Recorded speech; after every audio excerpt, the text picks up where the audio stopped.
Brooke and Jubal's second date update. You know, normally an escape room would be a bad thing on a first date. I would go with always, not normally. Unless you're the person who put your date in the escape room, then you're probably having a good date and they're having a bad one. Either way, escape room always sounds kind of weird to me for a first date. Yeah, extremely. But that's exactly where Nick took his date, Taylor, and now she's not calling him back. Yeah, because no one can get a hold of her. What is going on? Nick, that's really all you put in your email, and I don't know what an escape room is. Do I need to alert the authorities? No, they're actually amazing. Wait, what's amazing? Escape rooms. What is an escape room? It sounds like you have some girl handcuffed in your basement to me. No, it's not like that. An escape room is basically a game that you play with like 8 to 10 people. You go inside, they lock the door behind you, and there are clues that you have to figure out in order to get out. Okay. That's a wait. lot more innocent than what I thought you were originally emailing about. Yeah, it's a little nerdy if you think about it. You have to solve clues in succession, and once you solve one, it opens up the clues to another, and another puzzle, and so on and so forth. And finally, within this like 45 minutes to an hour time, you get to get out. So did you meet this girl at the escape room, or did you meet her somewhere else and tell her you were going to take her to an escape room? So I had about 8 of my buddies who were going to go, and one of my good friends has a girlfriend who was like, I want to do that, and brought one of her girlfriends. So unexpectedly, I thought it was just going to be 8 of us. It was 10, and that's where I met Taylor, in the middle of the escape room. Oh, sounds sexy. I mean, it is kind of like today's version of laser tag is kind of what it is, right? Yeah, a little bit. All right, so how was the chemistry with you guys while you're trying to escape the room? Was she crying? Were you crying? We're never going to get out. There was a lot of panic, but I really was attracted to her immediately. She had this like amazing laugh, and she like jumped straight into it. Like, you can't be shy in these things. You got to be bold and really like go after things. And she was so energetic about it. We kind of like went off in our own like nerd way and started solving more puzzles than most people. So Okay, and I mean, was it clear that you were into her, that you were hitting on her? I think so. Yeah, I was definitely like zooming in on like just hanging out with her. So you cornered her in an escape room. I locked her up, basically. Yeah. That was the only option. All right, how did the rest of the day go? Did you end up getting her number and all that? Well, yeah. I did get her number, but it was kind of weird. Like about 30 minutes in, time was running out, and randomly my really close friend and his girlfriend started getting into a full-on argument off in the corner. They're like yelling. They're like, That's awesome. I could see how an escape room could cause an argument. What were they fighting about anyway? We don't actually know what they were arguing about, but it got really awkward for everyone because they're essentially screaming at each other and just alienating themselves from everyone else. So we were really trying to get out of that room. You were really trying to escape. Like, There's like actual claw marks on the walls. it's the hardest you've ever worked to escape from one of your escape room parties. Exactly. So what did that led to you getting her phone number while your friends were fighting? Yeah. Taylor and I were on the same team regarding like wanting to, diffuse the situation and break up the fight. So I went and talked to my buddy, and Taylor went and talked to her friend just to make sure that, they were on other side of the room or of the corner. So. Oh, so you guys were like the heroes of the escape room together. I like to think so. Yeah, we absolutely were. So, and we were successful. So you guys diffused the situation. Definitely. And then I asked her if she wanted to get a drink afterwards to kind of celebrate our chivalry, I guess. And did she say yes? She did, yeah. We actually ended up going and getting a drink pretty close by, and we kind of bonded over the fight. And the two of us were talking about how we would never do anything like that in public, and like we're kind of like embarrassed that they would even do that. So basically you were saying, if we were a couple, we'd never be like that couple. They suck. Basically. Yeah, exactly. All right, did you end with a kiss? We didn't end with a kiss. She said she had to leave because she works early. So I just thought like it wasn't necessarily a date, so I wasn't sure if it was appropriate to kiss her on the first date. So. And how many times have you tried to call her since your little escape room fiasco? I've called her like 2 or 3 times now. And nothing.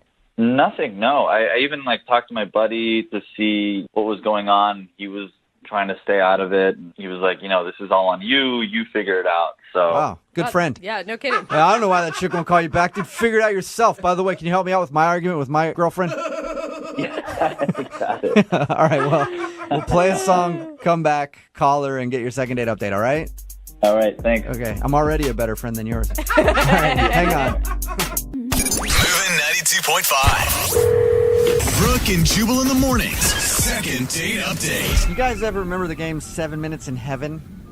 Oh, yeah. People would play Heck that yeah. as kids. I never played it. I had this uncle that was always trying to get me to do it, but I always said no. I'm glad you did. It's a party game where people lock themselves in the closet for 7 minutes and whatever happens, happens, I guess. I know I never really did actually play it as a kid. That's because I had a bad childhood. But could have been because of that uncle. Who knows? All these are different stories for different times. Yeah, or What we're therapy. talking about right now is the second date update. And Nick, who's on the phone to do a second date update right now, played a really long game of 7 Minutes in Heaven with the girl he wants to call today because they were locked for like 45 minutes in an escape room together. I think that's kind of similar, right, Nick? Oh, yeah, definitely. Yeah, except for there's a group of people with you. Yeah, right. Which makes it a little bit more awkward. Yeah, a little bit, yeah. If you're just joining us for the second date update today, Nick is on the phone, and he met the girl he wants to call today in an escape room. I guess that's where a group of people get together, and then they play games to try to figure out how to escape from a room and see if they can do it in a certain amount of time.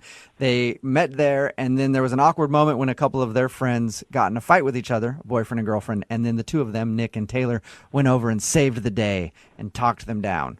And then ended up at drinks, had a few drinks, some laughs, and then Taylor left, and now she's not calling Nick back, and he has no idea why. You can't think of anything that you did wrong or that would have been awkward besides that fight?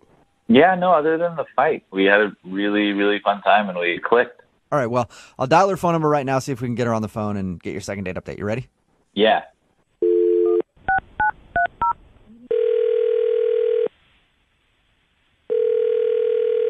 Hello? Hi, may I speak to Taylor, please? Yeah, this is her. Hey, Taylor, how are you? This is Jubal from Brooke and Jubal in the morning. I'm good. Good. Are you familiar with the radio show? I mean, I've heard of it.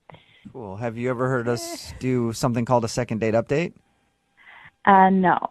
You haven't? Okay. Well, I'll tell you what it is. It's where if you go out on a date with somebody, right, and then end up not calling them after, they email us to see if we can get you on the phone and find out what went wrong. So you recently met a dude, and now you're not calling him back, and he asked us for help. Oh. Wow. Okay, that's really awkward. I'll say some names to you, and you tell me if they ring a bell. Milt. Have you gone out with a Milt lately? What? No. How about Chester? What are you, we haven't talked to Chester or a No. Milt. No Chesters, no Milts. What about a Nick? Yes. That'd be the one. Okay. Nick, It would be more shocking, actually, if it was Chester. I know. Nick told us about how he met you at that escape room and shared some drinks with you and thought that he was going to see you again, but now you're not calling him back and he's wondering why. Oh, wow. This is very weird. The way he painted the picture is that you guys had a delightful time together. Yeah, I guess so. That doesn't sound like a ringing endorsement. Yeah, I suppose it was fine. Was there something that Nick did wrong? No, there's nothing he did. He told us about your friends getting into a fight in the escape room, the boyfriend and girlfriend. Was that the awkward thing that somehow made you not want to go out with him?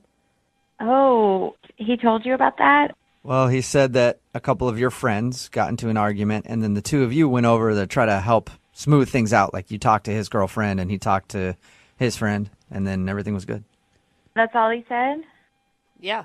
Yeah, it's just like a really awkward situation. I don't know if I should talk about it. Is it awkward for your friends or for Nick? Mostly for my friends, yeah, Okay. and me. Oh, and you. It was awkward for me. So awkward for everybody, and you know what? Our show specializes in awkward, so I think that you should tell us. I don't know. Well, more importantly than us, how about Nick? Because Nick really wants to know why you're not calling him back. Okay, the thing is, like, I kind of lied to Nick when I was out with him. You lied to him about what? About why our friends were fighting. Well, Okay. didn't he know why they were fighting? No, he did not. So why were they fighting? Like, for real, not the lie part. Basically, they were fighting because the guy was texting me and his girlfriend found out about it. Wait, What? we mean like texting you like he was trying to make you his side piece or something? Like, what do you mean? He was just sending me like really flirty texts. Whoa. And when you guys were in the escape room? No, it was before this. And I was like, hey, I told my girlfriend, I was like, your boyfriend is texting me.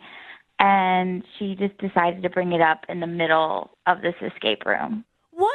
Oh my God. I have so many questions, but one is why on earth would you ever agree to go into an escape room with a boyfriend who's hitting on you and his girlfriend? I don't, that's a good question. I don't know. It was Yeah. a bad, Looking back on it, it's probably not a good idea. No! yeah, it was a bad decision. So they were arguing about you. Yeah. But what does that have to do with Nick and why you wouldn't be calling Nick back? I just don't want to get in a relationship where our friends are like arguing and I'm the cause of it. I just want to stay away from all of it. Oh, it sounds like so much good drama, though, doesn't it? Not for me. I'm kidding. Speaking of good drama, Nick is actually on the phone listening to this conversation and wants to talk to you. What? Are you serious? Yeah, I am, unless he's hung up. Nick, are you there? Yeah. Hey, Taylor.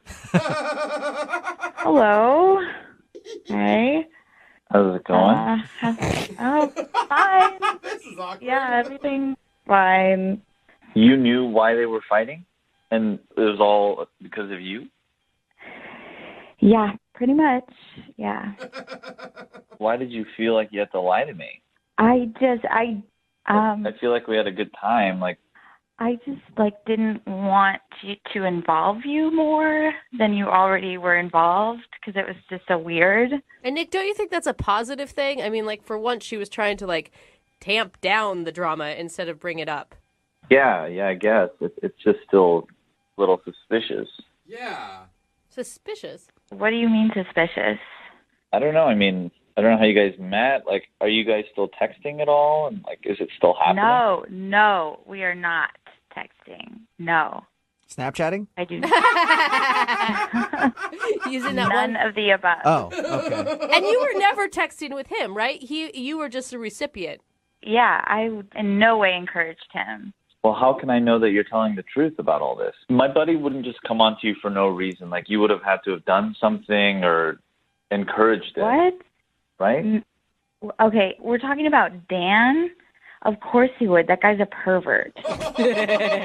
Dan is not a perv. I've known him for like 15 years. Like, we've been through a lot together. He can be a little wild, but he's definitely not a pervert in any way. And he's like really faithful. Think about it. The girlfriend was yelling at the boyfriend. If the girlfriend thought that Taylor was involved, she would also be yelling at Taylor. Exactly. Thank you. That's not part of a girl code.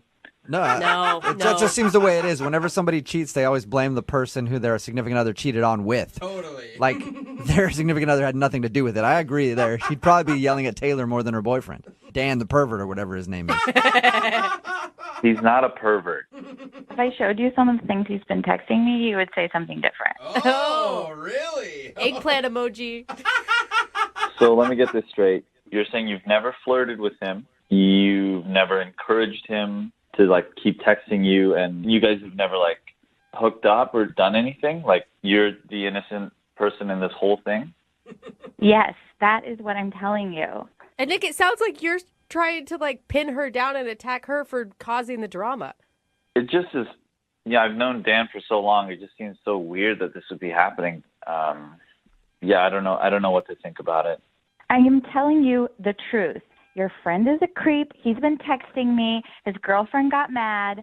I have nothing to do with it. I want to be completely out of it. I don't want to be involved. Is that why you were so anxious to get out of the escape room? Yes, I did not want to be around them. It was like a mistake that I went there. Oh. Not a total mistake, right? Oh, there we go. The So tune you- is changing. All right, Nick's still in. Hey, Taylor, would you like to go on a second date with Nick? We will pay for it. I'm going to have to say no because the situation is just too weird right now, and we need to wait till everything blows over. I don't know what this has to do with you and I. Like, their problems are their problems. And I think you and I should focus on us and see, like, you know, what we could be. Because we did have a good time. You can't deny that. I mean, we had a good time. I just can't. It's just too weird right now.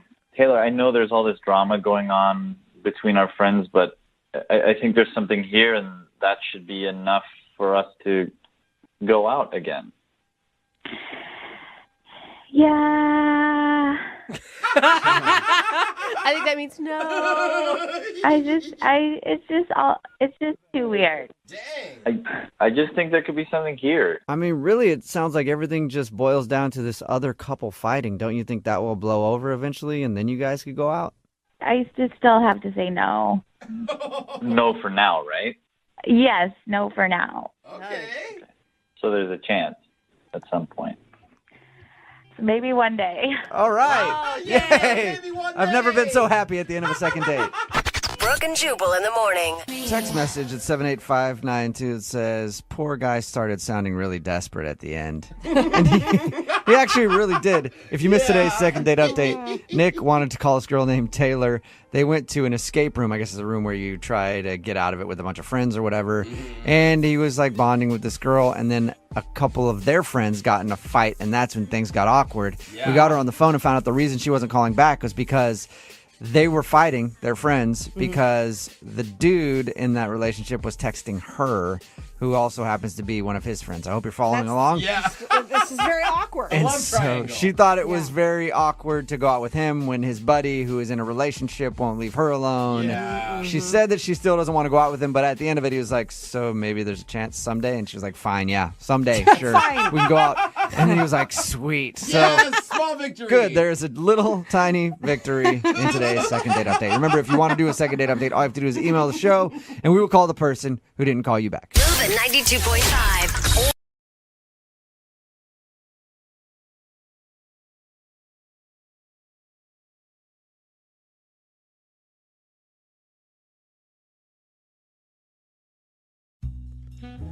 When a guy's nervous for a first date, there are certain methods that he can use beforehand to help calm his nerves and boost his self-confidence. Okay. You know, like you can go hit the gym, Oh, yeah. All right. That's a good one. maybe get a Healthy. haircut. Ooh, that's nice too. I mean, girls are the same. We're on the same list right now. Fresh cuts. You guys take artificial pills too? No.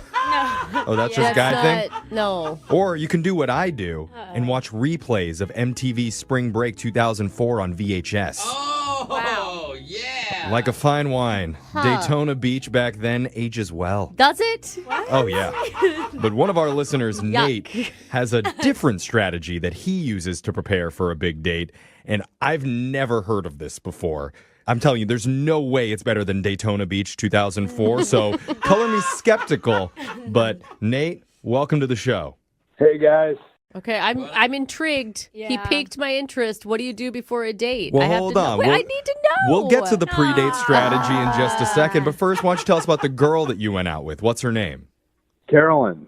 Carolyn. Boring. Carolyn Okay. Schmerlin. I want to. Yeah. You know what I really care about, Nate, right now. Where did you meet Carolyn, though? Oh, we met online. What struck you about her? Well, we had a lot in common. She was pretty, you know, not beautiful, but pretty. Oh, jeez. What's the difference? She's just like one notch under beautiful. Oh, You didn't. That wasn't your. Your pickup line on, Yeah. on Tinder? But yeah, we met. We had a little conversation. Maybe he Okay. did say it to Nate. her. yeah. You sound Okay. like a real catch right now so far, Nate. Why were you nervous for the date? I mean, Jeff said you did something to like calm your nerves. Why were you nervous if she was only pretty? I always get nervous for first dates, whether they're beautiful, pretty, or cute. Okay. Oh, so she's Oh, not okay. cute. So I cute's see. the lowest Yeah. level Yeah. of You guys didn't attractiveness. get that already? You No. guys didn't No, know I that? just No. heard the insult in that. Oh, That's all I no. got. Cute, pretty, beautiful, Okay. and then hot. Okay, I can't. Yeah. Move forward. Let's just assume that this is a very attractive woman that you went out with. And so tell us, we said you were nervous. What is your pre-date strategy to calm yourself? Oh, I just like to preload myself. Not, What does that mean? not the night of. I know what it means, I think. What? Like, you know how people pre-party? Like, I don't pre-party. I got loaded the night before so that I could be hungover on the day. So you could be hungover? Wait, is that because like when you're hungover, you don't care about anything and you're at your absolute worst? Like what is the? I don't understand the strategy here. Yeah, exactly. I don't get nervous about stuff when I'm hungover. I'm just, You don't care. kind of feel grinding terrible? my way through things. I just feel like I perform better. That's amazing. Is it? So the night before the date, you got wasted, and then you woke up the next day hungover, ready to go out. Exactly. I mean, looking and I'm assuming Interesting. smelling like hell. Well, I put on extra deodorant so that I wouldn't smell so bad. Oh, Probably the okay. breath, too. It's usually The whole not body. going to work. Well, it's all about how you feel, Brooke. It's not about how you look or smell. Okay. It's a feeling inside. And so did it work? Did she notice the smell or notice your booming confidence walking in hungover? Well, I also put on cologne as well as deodorant. Okay. So a lot of smells. Date. Alcohol, deodorant, and cologne all mixed together. Oh, Nate. What was the first interaction like? You walk into the restaurant, she's there. How does that go? We just introduced ourselves, hugged. I pulled out her chair. Okay. We sat down and ordered dinner. Okay. That's really I'm shocked good. you All can right. eat. Okay. Did These you are get any nauseous. vibe from her during that? Was she noticing your aroma? No, I don't think she noticed anything. It was actually a flawless dinner. We had great conversation, good food, Nice. tons in common. We both love dogs. Did you have more drinks to feel better, or did you guys just leave out the booze? No, I kept it clean. And you I don't. kept drinking. Interesting. Did you tell her? I mean, because, obviously she's not calling you back. That's why you're on the phone with us. I mean, did you tell her, like, oh, I'm so hungover? Like, maybe it was like the party vibe Oh, yeah. was a turnoff for her. Number one rule of getting preloaded: never tell anyone you're doing it. Yeah. I don't know if Really? it's better Is that- or worse. They just have to figure it out from the Yeah. sights and the smells. Are Yeah. you dying? This is so strange. But it sounds like the date went really well, I know. according to you. That's amazing. How did it end? It ended with a kiss. It was lovely. I'm shocked you didn't Wow. throw up even on this Yeah. date or anything. I don't Headache throw up or- when I'm hungover. I Oh, don't you think have people to would want to puke. date me. No, I don't hungover. do that. Puking when you're hungover makes you feel so much better. So why do you think you're not getting a call back after this then?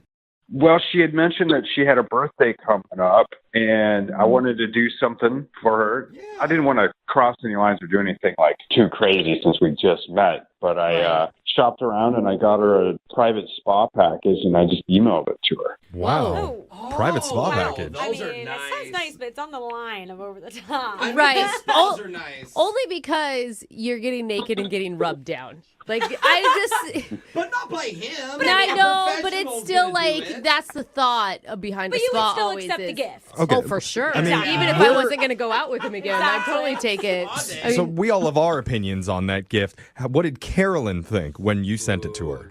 She liked it. She was excited. That's good. That's awesome. Exclamation That's points good. are very good. okay. So has she gone to the spa day yet? She went, but she didn't thank me for it, And What? I was worried that maybe something strange had happened, but the place had really good reviews. It didn't seem like one of those places that you hear about on the news. Or See, something that's what I like that. thought. I'm like, he sent her to a bad spa. Oh. I made an appointment at one of those spas once, and then What? I went and read the Yelp reviews, and the last one was from a granddaughter who sent her 85-year-old grandpa there, and it was Uh-oh. I canceled. But I Yeah, think he had a great Sure he massage. did. yeah. So you're saying that she never thanked you at all? Yeah, she never officially thanked me. We texted back and forth, and she said, yeah, it was good, but it just felt like the vibe was kind of off. Yeah, you can always feel the Sounds vibe. like she was just accepting the present without any thought of maybe wanting to go out with you again. Or maybe she was hoping it was one of those shady massage places and was disappointed it was so nice. Yeah, I'm really relaxed, but that's it. Yeah. Well, let's find out. We're going to play a song. We'll come back. We'll call Carolyn for you, and we'll try and get your second date. All right, Nate? All right, thanks. All right. If you're just joining us, one of our listeners, Nate, went out on a great date with a woman named Carolyn the other night. And the reason it went so well, according to him, is because he got preloaded, which apparently means getting trashed the night before. Yeah. I've never heard of that, where you purposefully show up to a date hungover to try and No. ease the nerves. I've never heard because of that. most people I know, including myself, are just complete garbage when they're hungover. Yeah, Like, I am worthless. I cancel dates when I'm hungover. Right. Yeah. Well, there's a few single people on this show who maybe should give it a try. Ah. Yeah, you're right, actually. Maybe I should follow through. Yeah. That's true. I'm usually wasted on the date. I need to put it the next day. Exactly. Yeah. Just fast forward a little. Yeah, you got to start much sooner. And I know this sounds a little bit strange, but it did work for Nate. In fact, he got a kiss at the end of the night. Yeah. And afterwards, he sent Carolyn a private spa package as a birthday present. Doesn't a hangover kiss sound awful? I don't know. To me, it's like, A kiss is a kiss, Yeah. Jose. hungover. I'll take any kiss personally. Okay, I guess I would too. But since then, Carolyn's been difficult to reach. And Nate, I never even asked you, did you get preloaded yesterday in preparation for this phone call? Number one rule of preloading, never tell anyone you're doing it. Oh, sorry. I forgot the rules. He's got a headache. I will say you are pretty low energy right Pretty now. chill. Yeah. It doesn't sound nervous at all, He though, doesn't. so it's working. I need to be hungover more. I know. Not drunk, hungover more. So the one thing I didn't get, Nate, I mean, you want to go out with her again, or you're mad at her for not thanking you for the spa pack? When a guy's nervous for a first date, there's certain methods that he can use beforehand to help calm his nerves and boost his self-confidence. Okay. You know, like you can go hit the gym, Oh, All yeah. right. That's a good one. maybe get a Healthy. haircut. Ooh, that's nice too. I mean, girls are the same. We're on the same list right now. Fresh cuts. You guys take artificial pills too? No. Oh, that's just guy thing? No. Or you can do what I do and watch replays of MTV Spring Break 2004 on VHS. Oh, yeah. Like a fine wine, Daytona Beach back then ages well. Does it? Oh, yeah. But one of our listeners, Nate, has a different strategy that he uses to prepare for a big date.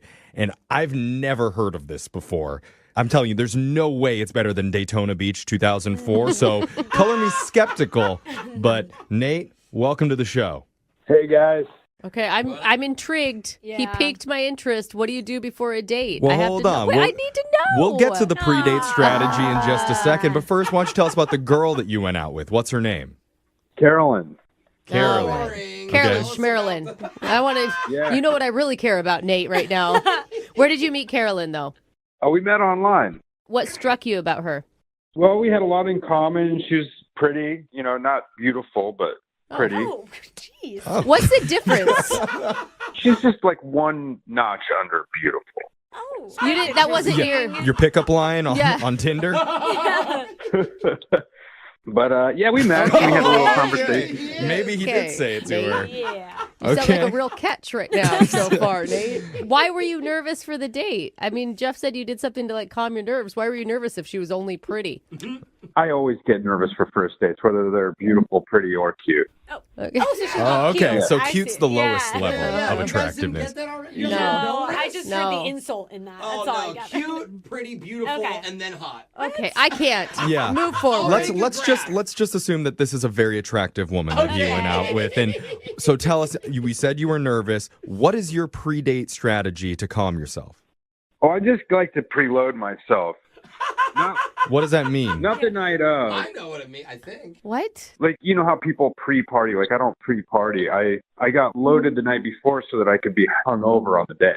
So you could be hungover? Wait, is that because like when you're hungover you don't care about anything and you're at your absolute worst? Like what is the I don't understand the strategy here. Yeah, exactly. I don't get nervous about stuff when I'm hungover. I'm just, You don't care. kind of feel grinding my terrible? way through things. I just feel like I perform better. That's amazing. Is it? So the night before the date, you got wasted, and then you woke up the next day hungover, ready to go out. Exactly. I mean, I looking didn't- and I'm oh my assuming gosh. smelling like hell. Well, I put on extra deodorant so that I wouldn't smell so bad. Oh, Probably the okay. breath, too. It's usually The whole not going to body. work.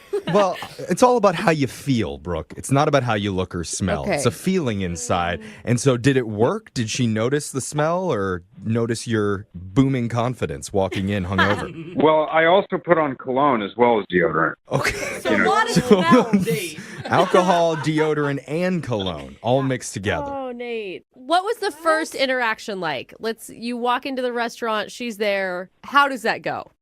We just introduced ourselves, hugged.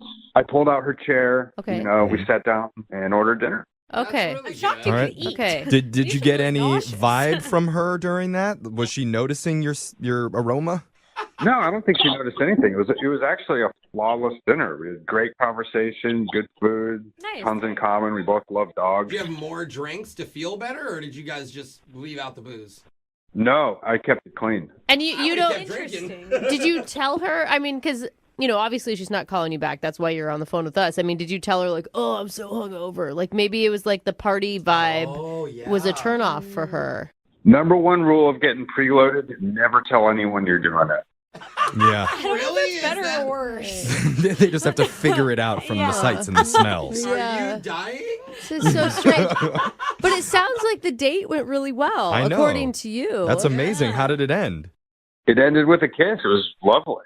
I'm shocked you didn't like throw up even on this date or anything. I don't Headache throw up or- when I'm hungover. I don't you think have people to would want to puke. date me. No, I don't do that. Puking when you're hungover makes you feel so much better. So why do you think you're not getting a call back after this then?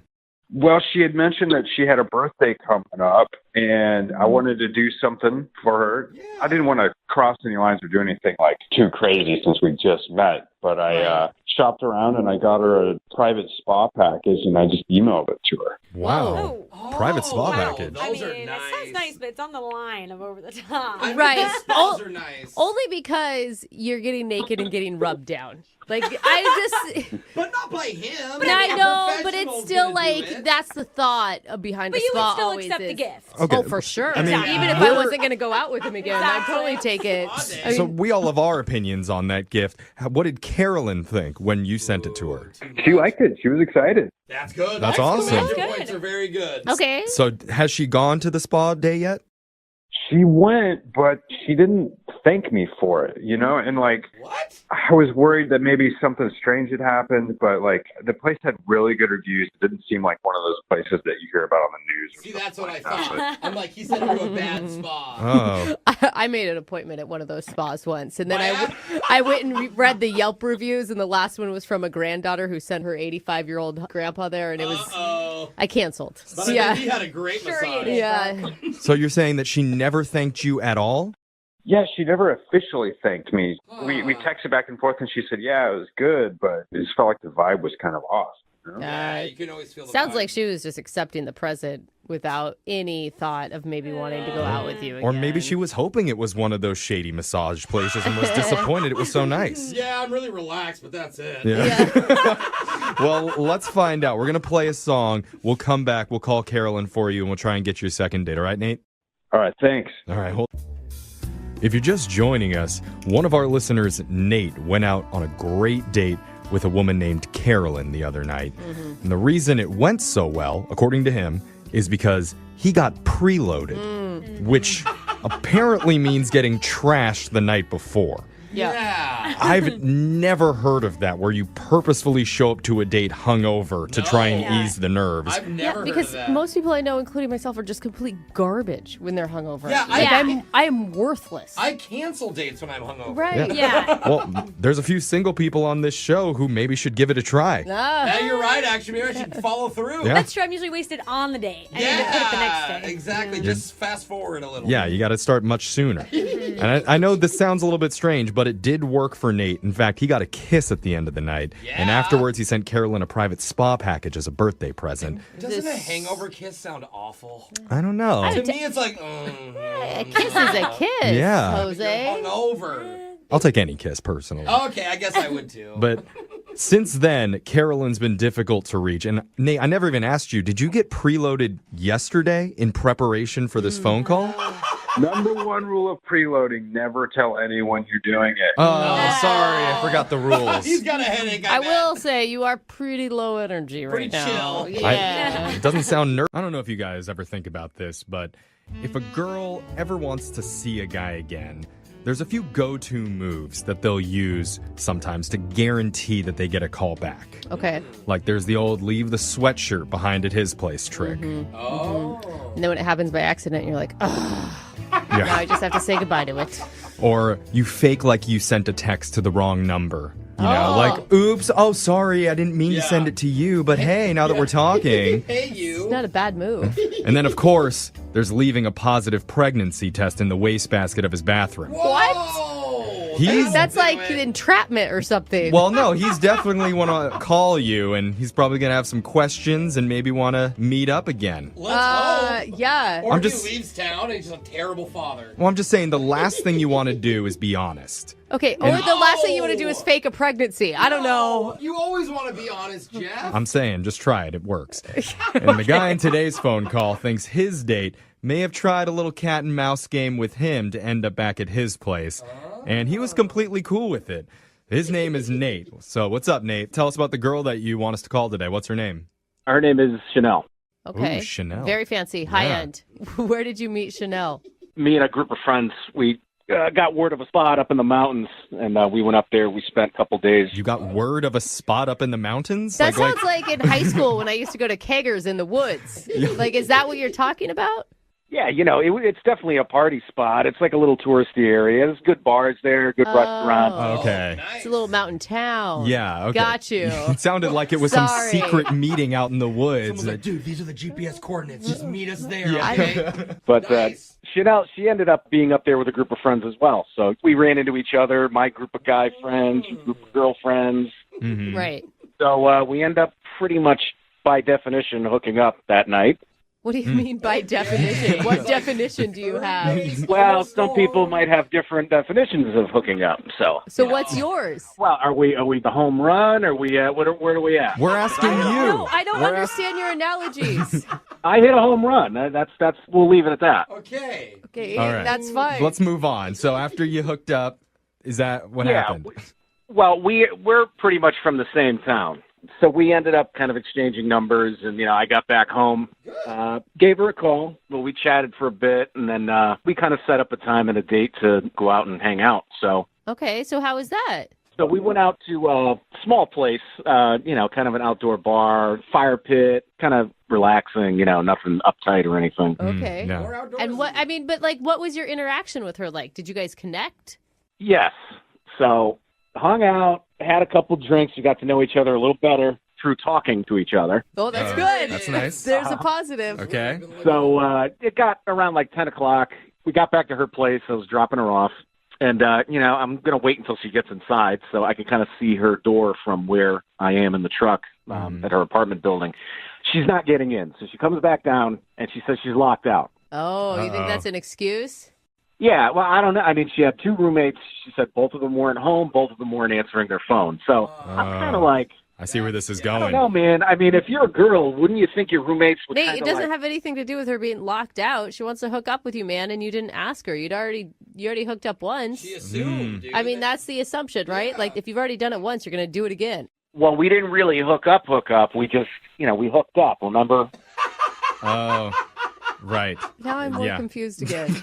Okay. I don't know. So what, So you what break happened? down the door to her apartment? No, I mean, I just said, hey, you could come stay with me. It's not a problem. So, I have an air mattress that I take camping that you can sleep on. So. Oh, air mattress, bro. Come on. Wait, Nate, I mean, that's cool. Like, I think that's fine that you guys don't want to hook up, or hook up. I don't know which one. I didn't want to impose just because we had hooked up in the past. That's considerate. Did she agree to that? Yeah, she came back, and, we watched a little TV, but we were tired. Blew up the air mattress, turned the TV off, and then just kind of went to sleep. And I went in my room, and that was it. Was your place clean? Yeah, I mean, I wish I knew she was coming over. Yeah, but it wasn't a mess. Yeah. How did this whole encounter end? I woke up the next morning, and she's gone. Huh. So she called an Uber or one of her roommates or something to come pick her up. She must have. But I go where she was sleeping, where the air mattress is flat. Oh, my God. You gave her a mattress with a hole in it? I mean, I had that air mattress for like at least 3 years. I take it camping. It's a queen size air mattress. The thing is very expensive. Nice. Okay. So I'm like looking at it, and I'm like, did she pull the plug on it? There's a hole in it. Oh, no. Yeah, it's an air mattress. Like, to have one for 3 years is amazing. Yeah, but this is a luxury air mattress. It's a Gucci air mattress, Brooke. Sorry. Dude, it was like $200. Dang. Wow. So wait, what are you saying? Like, you're sad that she had to sleep on the floor instead of an air mattress, or are you sad that? No, I'm kind of pissed about the air mattress, to be honest with you. Okay. What? So are we calling her now so she can reimburse you for the air mattress, or do you actually want to see her again? Well, first I want to ask her what happened with the air mattress. Got it. Was Okay. it her fault or yours? And then maybe get another date? I don't know. That hole is kind of suspicious. You are a strange man. I just feel like you may just have to take the loss. No, but I also feel like you're trying to do things right. I just don't think they're going right. Right. Well, and the accusation that she destroyed your air mattress is that's probably a not going to go over well. Yeah, well, we won't bring that up, but we will play a song. We'll come back, we'll call Chanel, and we'll try and get you a second date. Okay, Nate? I'm really, really hung up on this air mattress. Okay. Hold on, we'll that. do it after this. All right, if you're just tuning in for the second date, we're speaking to a modern-day Lancelot. A true charlatan of chivalry. His name is Nate. He met a fair maiden named Chanel on holiday atop a mountain, Magical. where they engaged in some old-fashioned buggery. Oh. And after that trip, they went on a date back home again, where he drove her to a bar in his lifted pickup truck. A lifted white horse? Yes. No? At the end of the night, she did get locked out of her apartment, and like a true gentleman, he offered to let her sleep on the floor of his living room on a $200 air mattress. Yeah. The next morning was very upsetting for Nate because not only was Chanel gone, but his mattress was popped. A luxury mattress. And where did Chanel go? Is that right, Nate? Look, I could pick up the sarcasm in your voice, but I really want to get to the bottom of the air mattress ordeal. So Me too. Well, I think where you went wrong is the true gentleman move is to offer her your bed and you sleep on the couch. yeah, but I thought that would make her feel uncomfortable being in a strange bed in a strange room all by herself, you know? So you think she took that anger out on your air mattress? I really want to make accusations, but I'm suspicious now. Okay. Okay. All right. Well, let's get to the bottom of this mystery. We're going to call Chanel right now. And maybe get him a date. Well, let's More important. let's figure out the important stuff first. What did she do to your poor, helpless mattress? I'll tell you right now, she gets another date with me if we can get to the bottom of this. Okay. Ooh, she All has right. to earn it. All right. I like it. All right, let's find out. Here we go.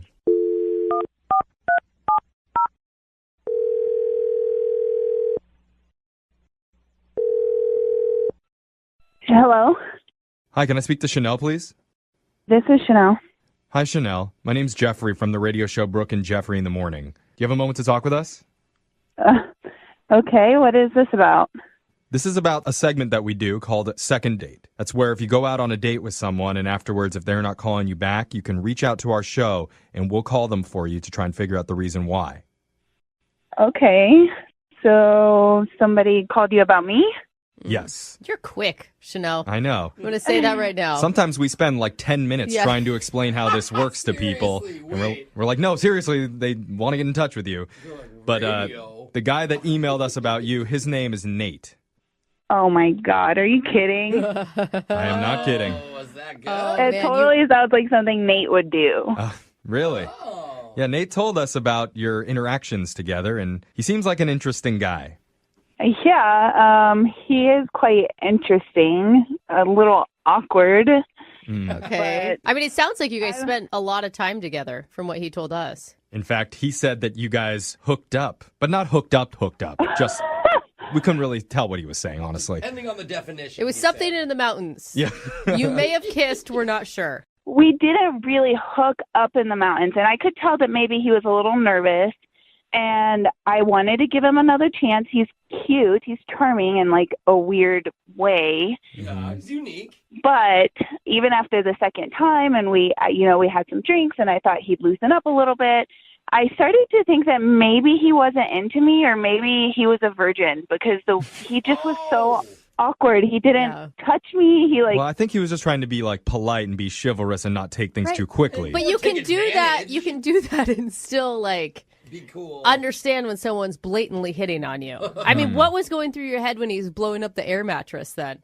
Well, first off, I was super confused on why he was pretty much forcing me to sleep on this air mattress. Like, I even told him, I was like, it's cool. I don't mind if we snuggle a little bit, like trying to ease my way in and not make him feel uncomfortable. But he just was very persistent that I sleep on this air mattress. So I rolled my eyes in defiance, but I slept on the air mattress anyways. Oh, Okay. wow. Well, the air mattress is actually a little bit of a point of contention with Nate. What do you mean? Well, because when he went out the next morning, he saw that you weren't in the apartment anymore, and his air mattress had a hole in it.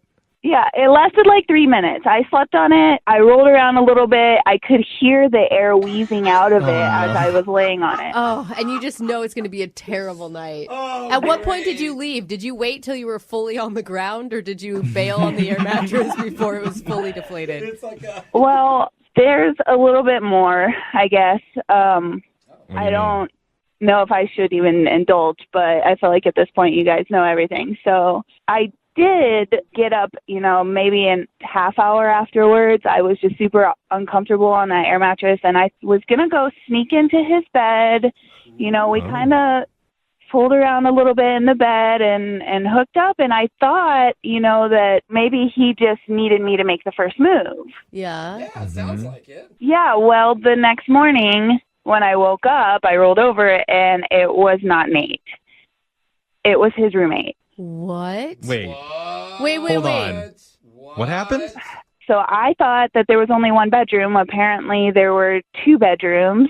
Oh, no. And his roommate had like the same build and the same hairstyle. And yeah, I was a little bit tipsy. So I had a good time with him. And I really thought, I was like, Nate surprised me. Wow, this is cool. Oh my God, you hooked up with his roommate? You're the aggressor here.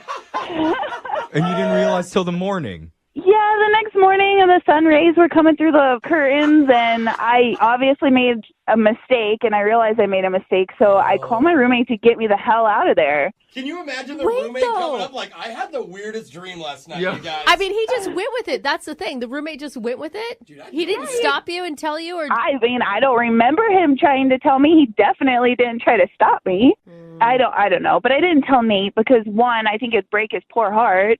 And 2, I just don't want to be in an awkward situation where I have to be around those 2 guys well, again. Chanel, I hate to break this to you, but you did kind of tell Nate. Wait, what? I didn't tell you this, but Nate's been on the other line listening, and he heard everything that you said. Oh, my God. You're kidding. Yeah. Chanel, hi. Oh, my God, Nate. I'm so sorry. Yeah, that was quite an earful. A lot of info. Oh. I mean, I really definitely didn't mean for it to go down that way, but ooh. Well, listen. No, I don't think you can blame Chanel on this one. I think that it's all your roommate's bad, Nate. I mean, she was just trying to come in and have some sexy time with you. Right. And I mean, look, things like that happen, but do they? We got to talk, though, Chanel. Well, I mean, I felt like you were rejecting me. So even if I had gone into your room, you probably wouldn't have done anything. No, listen, hey, it happens to the best of us. I want to talk about, the air mattress that you were sleeping on? No. Wait. Yeah, the air mattress that deflated 5 minutes into me laying on it. I wouldn't even call it sleeping. No, there was a hole in that air mattress. Obviously. I'm just curious as to how that happened. Nate, you don't care about her hooking up with your roommate? No, I mean, hey, what are you going to do, man? But I want to know what happened. Did you have something sharp in your pockets? Did you sleep with I didn't even have pockets, Nate. I was wearing a dress. I didn't have pockets. I don't have any sharp jewelry. If you really think I popped that air mattress, you're delusional. Nate, the description sounds like it was not in the best shape. That's a $200 air mat. I've been taking that camping for 3 years. There was nothing wrong with it. So do you think that maybe it got a hole in it and those many times you were taking it camping? I can't believe you're blaming me for this. I'm twice the size of you, and it was fine when I slept on it. If you knew it was deflating, why didn't you come and get me? You should have woke me up. She tried. Yeah. She tried to come and get you. Nate, I just really don't understand. Like, did you hear what I said? I hooked up with your roommate last night. Did he say anything to you? No, I mean, well, he started a conversation about you, and then we kind of just, And then you went on a tangent about your stupid air mattress. that was already deflated before you gave it to me. Well, him and I went over and looked at it, and we were trying to figure out a way we could patch the hole. I mean, you came up in conversation, but Wait, so did you know? Wait, did you already know that this happened, Nate? I actually had no idea that went down. But I want to get back to the matter at hand here. I need you to really, really just think back to that night. I mean, as much as you could possibly remember. Okay, Nate, you know what? I think we're running out of time to learn all the details about your mattress. At this point, there's probably no good time to do this, but let me just ask, Chanel, would you like to go out on another date with Nate? We'll pay for it. You're kidding, right? I wish I was, but I have to ask you that. No, thank you. Yeah. But if you can get his roommate's phone number for me, I might try that again. Yeah, he sounds fun. Nate, could you email us your roommate's phone number, perhaps? Whatever, I'll give you his number. But you know what? I'm a little angry because you guys are supposed to help me out today, and we couldn't get to the bottom of what I want to get to the bottom of. I mean, yeah, you're right. No, your roommate got to the bottom first. Yeah. You know, at this point, we've done so many second date updates. We've basically heard every type of date you could possibly imagine. Oh, yeah, for sure. Mm-hmm. We've heard restaurant dates, hot air balloon dates, drunk dates, sober dates, dates that only happened in someone's dream. And they didn't realize it till we called the other person and she found out, oh, wait, that's right. It was all a figment of my imagination. Oh, I forgot about that one. Do you want to go out anyway? We've done everything. Well, today we have a caller who did something that we haven't heard yet. I don't believe you. I don't either. Sorry, I'm very skeptical right Her now. name's Nina, and she's the first person that we've spoken to who's gone on an actual Zoom date. Oh, yeah, we haven't done a Zoom date yet. No, not with a second date update. A virtual date. Yeah, so Nina, who'd you Zoom with? I Zoomed with Evan. Is this your first ever Zoom date, too? It was like my second one. Oh, okay. You're well versed. This is great. I feel like I'm meeting an astronaut. Like, yeah. Wow. Like, this is crazy. So tell us how you met Evan. I met Evan because he accepted me. You know how Facebook has that thing of like people you might know. And People actually use that? I use it daily. people You use do? that. Oh. Because at least you can see the mutual friends, and then if someone is interested, you can ask your mutual friend, like, hey, do you really know this person? I feel like every time it suggests something to me, it's like some friend of like my mom. Oh, and I'm like, yeah. I don't know. I don't That's really how feel like I need to Facebook get to know is, them. yeah. So happy my parents aren't on Facebook. So wait, how did you guys strike up a conversation? He just messaged you? I'm sorry. Yeah. So he just messaged me and he was like, oh, I just wanted to say hi. I saw some pictures of the beach and he really liked going to the beach too. So I was like, oh, yeah, I enjoy going out there. Yeah, he's like, I like seeing you in your bikini. It was like actually the beach. All right. So he passed the Facebook test. How did the Zoom call go? So at first it started off really well. So he had the idea of ordering food from the same restaurant and just Uber Eats and stuff like that. So I thought that was cute. That is cute. So then it's like you guys are at the same restaurant, even though you're in your own houses. At least you're sharing the same food. And it's like 3 times as expensive as going to a normal restaurant. That's how you know he's got money. Well, he bought it. So I was like, oh, okay, this is kind of cool. Yeah. That's smart. And then he was like, oh, let's put on this playlist. And then we just like literally had on like the same music. And it was like, it's going to sound super cheesy, but it was cute. It was like a little French cafe thing. Yeah. This guy's taking all my moves. Well, in my head. I will say... if you could get a Zoom date. Yeah, I literally planned this out for somebody once, I thought, and she canceled. It sounds like he's done this before. Like he's not new to the Zoom date. And I liked them. There were some internet issues. So it was like sometimes it was like a little awkward. Yeah. Because they're like, what? Like, I didn't hear what you were saying. Yeah, the audio cuts out on Zoom. Yeah. I mean, first dates are awkward in themselves, but then when you can hardly hear the other person and there's music playing in the background, that's weird. Well, and it's like you can't read each other's body language. I mean, were you able to get some sort of like tell on his vibe or if he was into you or not? Evan, he was cool because he would like listen when I said something and then answered. You guys, I know that sounds like a really low bar, but it is really hard for men and other people to hit. But I mean, it's a really easy way to see who a person is pretty quickly, right? Because it's pretty right in front of you if you're only able to talk. No, and Evan, he just looked pretty normal from what I was gathering, so I was just going for that. Okay. So, I These mean, glowing reviews. yeah, like how did it end?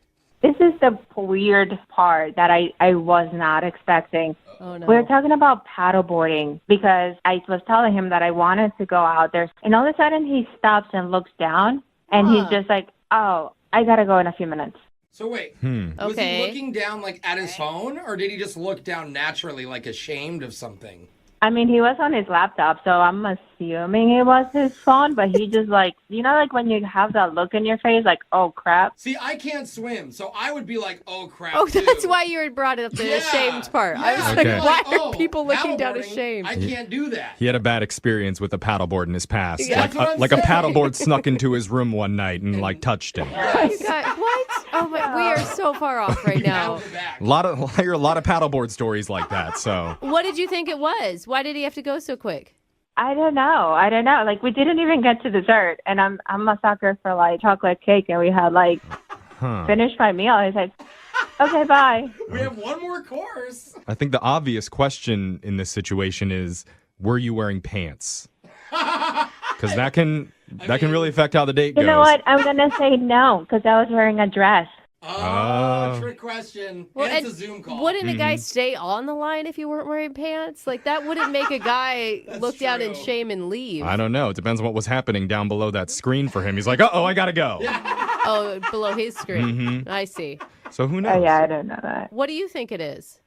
I'm hoping he's not one of those guys that are, like, cheating on their wife or girlfriend. Oh. And, like, got a text, like, honey, I'm on my way home. And then was like, okay, gotta go. Dude, and it'd be so easy to do on a Zoom call. Sure. And you wouldn't feel that guilty. Well, I didn't do anything, right? Like that would be the excuse. Okay, so you're the type of woman that wants like a guy to be like loyal and still single.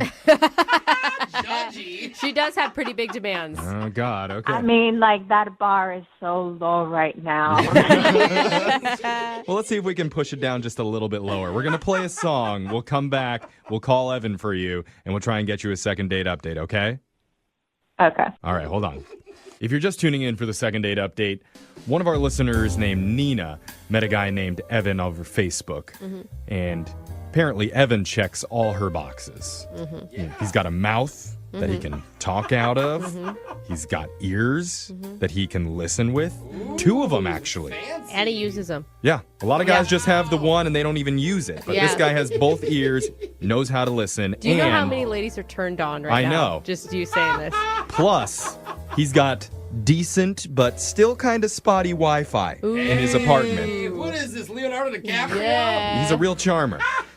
So, Nina and Evan were enjoying a nice Zoom date together. Yeah. Then at a certain point, Evan had this shocked expression come over his face. He looked down and said he had to get going. She doesn't know why. But ever since then, Evan seems to be kind of avoiding her. And that's why we're stepping in to help. All that sound right, Nina?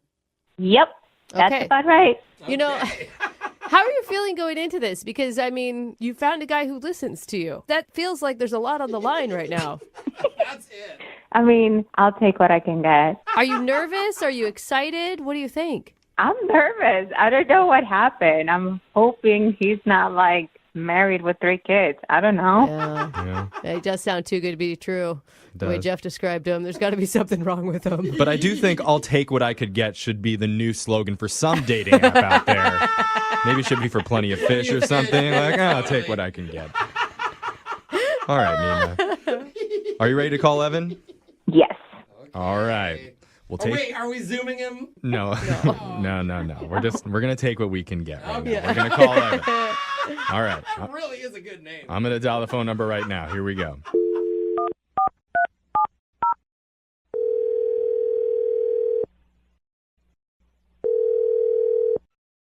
Hello? Hi, can I speak to Evan, please? Yeah, this is him. Hi, Evan. My name's Jeffrey from the radio show Brooke and Jeffrey in the Morning. You have a second to talk with us? I'm sorry, what is this about? This is about your dating life. Because apparently you do it really well. A lot better than most guys do. That's actually true. He's not being facetious. I'm sorry, how do you know this? Because That is a good question. that's true. Maybe I should clarify. One of our listeners reached out to us to get a hold of you. You went on a Zoom date with her and she had a really good time. Her name is Nina. Okay. Oh, that's not a good noise. That is not a good sign. It sounded like an awesome Zoom date. She told us about the date, and she says that it was really, really fun, that you guys ordered some food together, you played some romantic music over the video chat, and you spoke. She was blown away that you could speak and listen. Yeah, together. So she's confused why you're avoiding her. Yeah, she seemed cool, so I wanted to do a nice job, make it a nice time and not just like a blank background. Yeah, I was impressed. I mean, I felt like you put in the extra effort, and it would take a lot to like get the two Uber drivers to deliver the food at the same time, to do two different locations. Like you put in some work for this. Mm-hmm. I mean, it wasn't that much work. You're building it up like I orchestrated some whole thing. I don't know. I mean, it was pretty easy. It wasn't a big deal. Don't downplay it, man. I think you got to remember, Evan, the bar is very low in dating these days. Any effort is a lot of effort at this point. You're basically the George Clooney of Zoom calls. Okay, well, that's exactly what George would have said, too. Isn't he handsome? Yeah. So nonchalant. So anyway, what's the deal? Like, why aren't you calling her back? Because she really likes you. Yeah, well, I had a nice time, but it's just clear that she's hiding things. That she's hiding things? She feels like you're hiding things. What? Wait, what do you mean she feels like I'm hiding things? Well, she said the phone call ended abruptly, and you had this weird look on your face, and she didn't know what made you so concerned. Okay, so we're like talking, we're having a nice time. I can't remember what we were talking about exactly. It was like the beach or like paddleboarding or something. Mm-hmm. And I look up at the screen, and right behind her, a naked dude walks through the frame. What? Whoa. Dang. Yeah. And you didn't say, like, who's the naked dude? You just nonchalantly was like, I've got to go? Oh, wow. I don't know. I didn't really know what to do. And the thing is that, like, it happened twice. What? Like, No. Are you sure you weren't, like, seeing something else? Wait, twice as in two separate naked dudes, or the same naked dude twice? I wasn't looking too closely, but it seemed like it was the same naked dude. Okay. I'm trying to get a visual of it. Was it like directly behind her, or was it way off in the distance in the background? Naked dudes don't matter, Jeff. Describe what he looks like in great detail. No. Look, I've tried to block it from my memory, so I don't really remember. Good. But, I mean, he was, relatively close, and he walked by. He was like holding a jar of peanut butter or something. What? I don't really know. What just happened, or what was he going to do? What is... Oh, my God. Wait. Wow. Should say anything about random naked guy. It seemed like he was either, like, very comfortable with it or had no idea what was going on. Why wouldn't you bring it to her attention? Why wouldn't you ask, like, who's the naked guy in the background? Yeah. Look, I was on a Zoom call on a first date. I'm not going to, like, ask that. I'm not going to, like, point behind her and be like, who's that naked guy? Oh, my God. Oh, my God. My curiosity would be killing me. No, I'm with you. It's like, well, there's a naked guy. Never mind. No, I need to know. Yeah, I want to know. I feel you, bro. I mean, maybe we should just ask Nina who that was right now, because she's been on the other line listening, and she actually wants to talk to you, Evan. She's on the other line. Yeah, sorry. I should have mentioned that earlier. Nina? What? You're laughing? Oh, that's messed up. She's Why are you laughing? This is awesome. This is terrible. Who's the naked guy, Nina? Oh my God! Hold on, I can't breathe. Hold on. Oh my God. What answer could it be that's so funny? Even if it was her dad or her brother, why are they naked? I'm tearing up. Oh, this is great. Can you explain what's going on? Okay. My parents have been staying with me. Don't tell me that was your dad. Do not tell me that was your dad. So after they retired, all they have been doing is like traveling. So they have spent most of like the winter in Europe and like summer and stuff like that. So they got into this thing of like just being free. It was like their midlife crisis thing. So when I'm not like in the room, they will like walk around naked and they'll go to like nudist colonies and like they have friends, whatever, and they're really like into it. So now your dad just runs amok naked and you don't even care? Well, it's like an American thing, I feel, to be very tabooish about that. But, like, if you go to any European country, you will find people on the beach topless. So there you go, Evan. It's her dad. Does that make you feel better?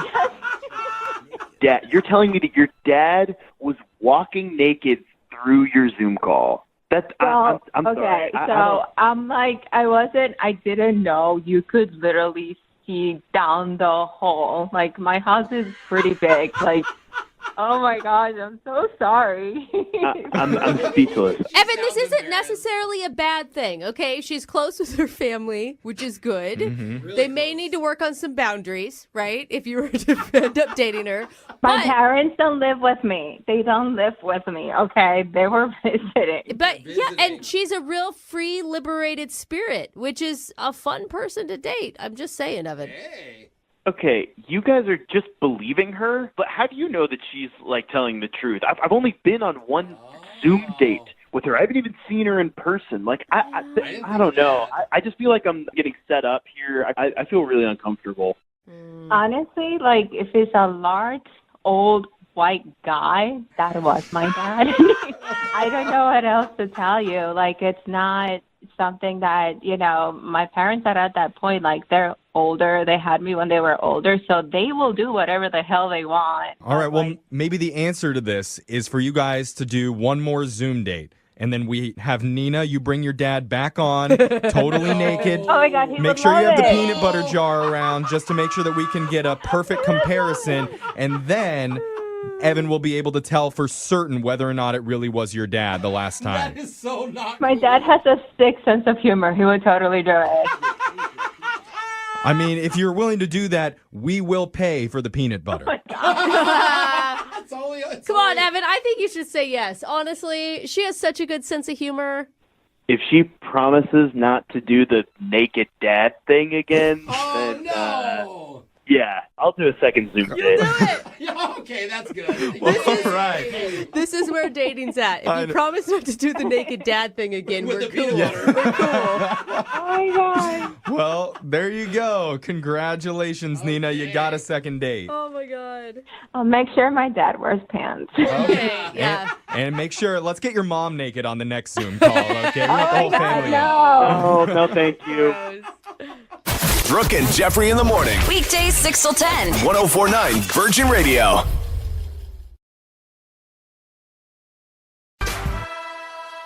Moving 92.5. Brooke and Jubal's second date update.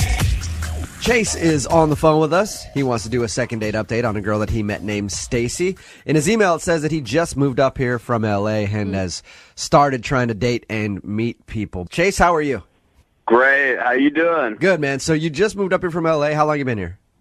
Oh, about 3 months. 3 months, okay. And have you gone out on a lot of dates with Washington girls yet? Well, I'll be honest with you. After living in LA for that long, like, the pickings are pretty slim up here. Come on, you guys. Chase, Don't that's rag funny. on That's funny Washington because girls. that was going to be my question. He was going to be like, how disappointed were you when you got here?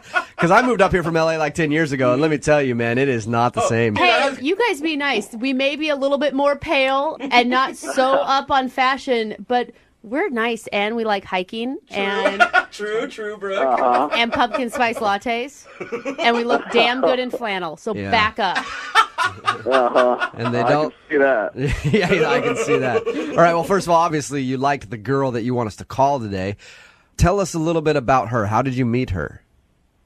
Well, my boys and I were out at a bar, and we're just getting ready to leave, and I spotted this girl, and I swore I forgot I was in Seattle for a second. This girl was, well, in LA maybe like a solid 7. Yeah. But here in Seattle, definitely a 10. Seattle 10 is in LA 6.5, 7. Yeah. I mean, solid 7, I'd say. You didn't tell her that, did you? Like, hey, you're a 10 here, but, you know.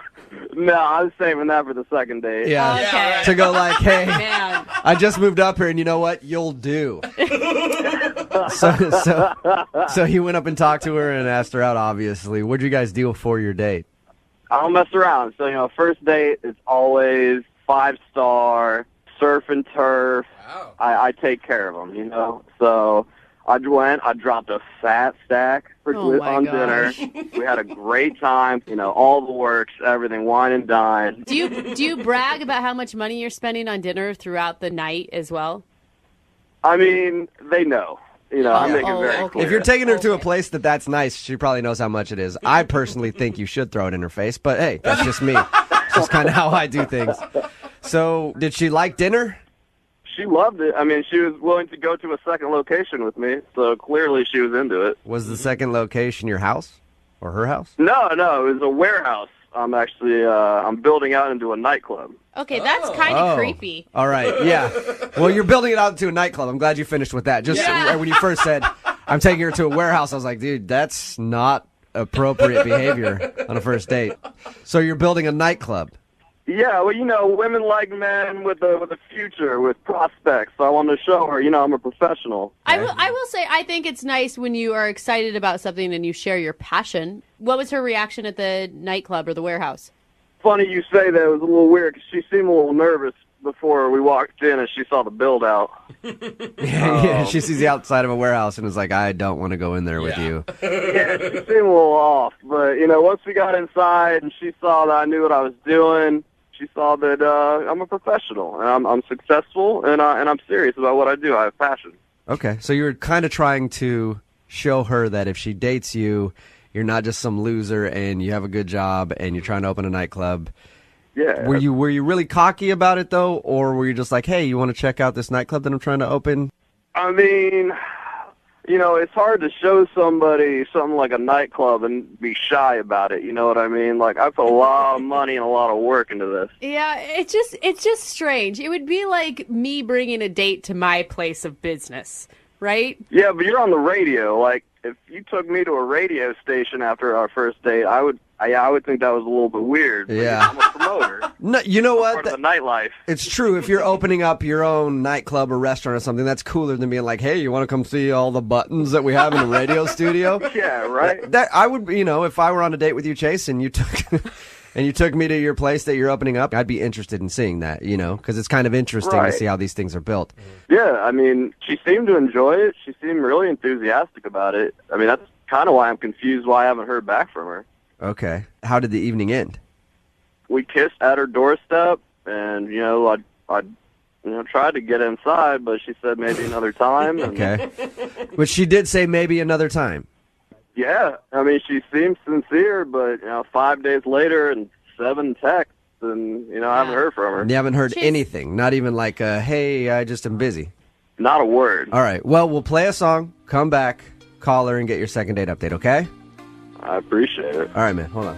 Moving 92.5. Brooke and Jubal in the mornings. Second date update. Chase is on the phone with us. He wanted to do a second date update on a girl that he met named Stacy. If you missed the first part of the second date update, Chase just moved up here from LA. He's been here about 3 months. Stacy, the first girl that you've gone on a date with since you've been here? Yeah, first one. First one. All right. They met, went out for dinner. He says that he dropped a lot of cash on dinner, took her to a very nice place, and then gave her a tour of a nightclub that he's planning on opening. And she seemed to like everything, even said that they could go out again, but now he hasn't heard a word from her. I never asked you, do you have any idea why she wouldn't want to call you back? Absolutely not. I mean, she even said, you know, next time. Okay. Yeah, and you kissed her at the end of the night. You're a very confident man. How aggressive was the kiss? I mean, it felt mutual. It was just a normal end of the night kiss. All right. Well, I'm interested to see what she says. We're going to call her right now, see if we can get her on the phone and get your second date update. You ready? All right. All right, man.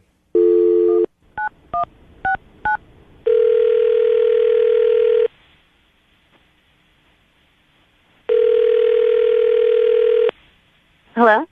Hi, is Stacy there? This is Stacy. Stacy, how are you? This is Jubal from Brooke and Jubal in the morning. Oh my gosh, I'm good. I listen to you guys every day. I'm good. Nice. You do. That's cool. A lot of times we call people and they have no idea who we are. No, so I love that's you. good. Love you. Sweet. So have you heard a second date update then before? Yeah. You have. Awesome. Uh-oh. That's exciting news for you because you're about to be the star of one. What? Yeah. You recently went out on a date and that person emailed us to call you. Are you guys serious? Yes, I am. His name was Chase. Oh my gosh. You and him went out for a nice dinner, and then he took you for a tour of his nightclub that he's opening. Yeah. Did you like Chase? He was a nice guy. Okay. That is so. You don't sound not like you really true at all, liked him that Stacey. much. He says that he can't get you to call him back, and he wanted us to see if we could get you on the phone and ask why. What's the reason that you're not calling Chase back? Is he on the other line? Stacy, why would you say that? Stacy, if you're that familiar with the show and I tell you that he's not on the other line, are you going to believe me? No, I know you. I'm not going to believe you. You are a smart girl, Stacey. Well, Stacy, okay. So you know how the second date updates work then, yes. Chase is on the other line. I'm not going to bring him up, though, until you tell us what the problem with Chase is. Okay. He's kind of an LA guy. Okay, what do you mean? That's a nice way to put it. What do you mean by that exactly? I don't know. He's kind of like a name dropper and, thinks he's really cool. Right. He's from LA. Okay. Yeah. So was he dropping names on your date, actually? Yeah. Was it like That's awesome. Was it like famous people he knew, or? I mean, he said he knew them. Yeah. What names was he dropping to you? Who does he say that he knows? Yeah. Oh my gosh. He said that he helped produce Chingy's album. Chingy, like the rapper, like right there? I had to Google him. I didn't know who Chingy was. Okay. So he helped produce Chingy's album. Yeah. All right. Did he drop any other names for you too? Oh my gosh. He was like, oh, when I get bored, I call up Ludacris to go race go-kart. Wow. Oh, that's really funny. If he really does go call up Ludacris when he's bored to hang out, that's pretty cool, actually. That's a good name drop right there. So it didn't impress you, though, none of this? No, it was annoying and weird. I mean, he'd be like talking about something, and then he'd just bring up some random celebrity. That's awesome. Oh, great. Why? Okay, wait. I get that that's obnoxious, Stacey, but why'd you kiss him at the end of the night then? I just wanted him to go. Like, whatever, I'll kiss you if you just leave. Shut up. Did he name drop after he kissed you, too? Like, I remember I was helping Winona Ryder research a role, and we kissed pretty much the same way. It was pretty nonstop. All right. No. Well, Stacey, you already know he's on the phone, so I'm going to punch up his line right now and let you talk to him, okay? Do I have to? Yes. Yeah. I want you guys to talk it out. Chase? Yeah, hey. Hi. Are you as big of a name dropper as she says, Chase? No, I mean, I know some people, but I mean, they're my friends. Like it's not name dropping if you know them. Oh yeah. No, Chase, it is. I mean, sorry to burst your bubble, but like it was really annoying. You don't know all those people. Yeah, I do. Look at the credits of Chingy's album. Not the last one, the one before. He's had more than one? I didn't even know Chingy had two albums. Yeah. Me neither. Chase. Well, it was, it wasn't as big one, but I do know these people. I mean, I'm just talking about my friends. You were talking about your friends. Okay. Yeah, they're like normal friends that I see all the time. Well, I know I go-kart with Ludacris all the time, so that's a normal friend to me. I mean, Chase, I might have been into you on the date if you hadn't been name-dropping the whole time. Mm-hmm. I don't know. I guess in L.A., what's cool is just a little different than what's cool here. No, Chase. I grew up in L.A., and even the people that are actually from L.A. don't like name droppers. But it's my friends, though. Yeah, that's fine, but just say my friend. You know what I mean? You don't have to say my friend Ludacris. Yeah. You know? Ever heard you of can just him? be like, hey, yeah, I like to hang out with my buddy and go-kart sometime. And then later on, when she finds out your friend is Ludacris, she'll be like, oh, that's cool. He knows a celebrity. He didn't feel the need to throw it in my face. Yeah. You see what I mean? I mean, if I said Ludacris, it's because that's his name. All right. Okay, so you don't feel like you're name dropping, but Stacey obviously felt like you were just trying to be cool the whole time. I mean, I am cool. We can tell. You're not cool. Like, you saying you're cool is the opposite of what being cool is. It's a very good point, Well, Stacey. Stacy, would you like to go out on a second date with Chase? We'll pay for it. Yeah, I'm gonna say no because he's probably gonna be busy that night playing poker with like Vin Diesel or somebody. That's pretty good, Stacy. I do know Vin Diesel, and he doesn't play poker. Come on, Chase. Give it up, Jesus. Let it go. Oh, man, that's Brooke and ridiculous. Jubal in the morning. Because you know I'm all about that bass, no trouble.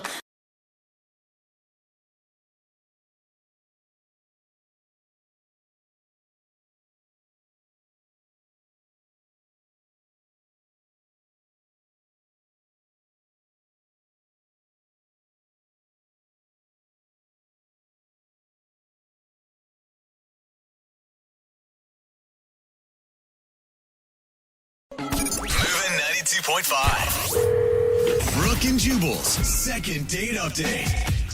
Sometimes surprises can be a good thing on a first date, like surprise flowers, surprise thumb, surprise no pants. That's not Those it. are good surprises on a first date, you know? I'm And- on to the pants. Michael, who is on the phone for a second date update today, he planned a surprise for his first date, but he thinks that's the reason he's not getting a call back. In his email, he said he thinks his surprise backfired. So I don't even know what his surprise was yet. Probably wasn't a thumb because he'd be getting a call back. So, Michael, how are you? I'm doing good. How are you? Not too bad. Before we find out what your surprise was and why you think it backfired on you, what's the name of the girl you want to call today? Her name's Veronica. Veronica. All right. And how did you meet Veronica? I met her on a blind date. Okay, so you planned a surprise for a blind date. Isn't the blind date in and of itself already a surprise?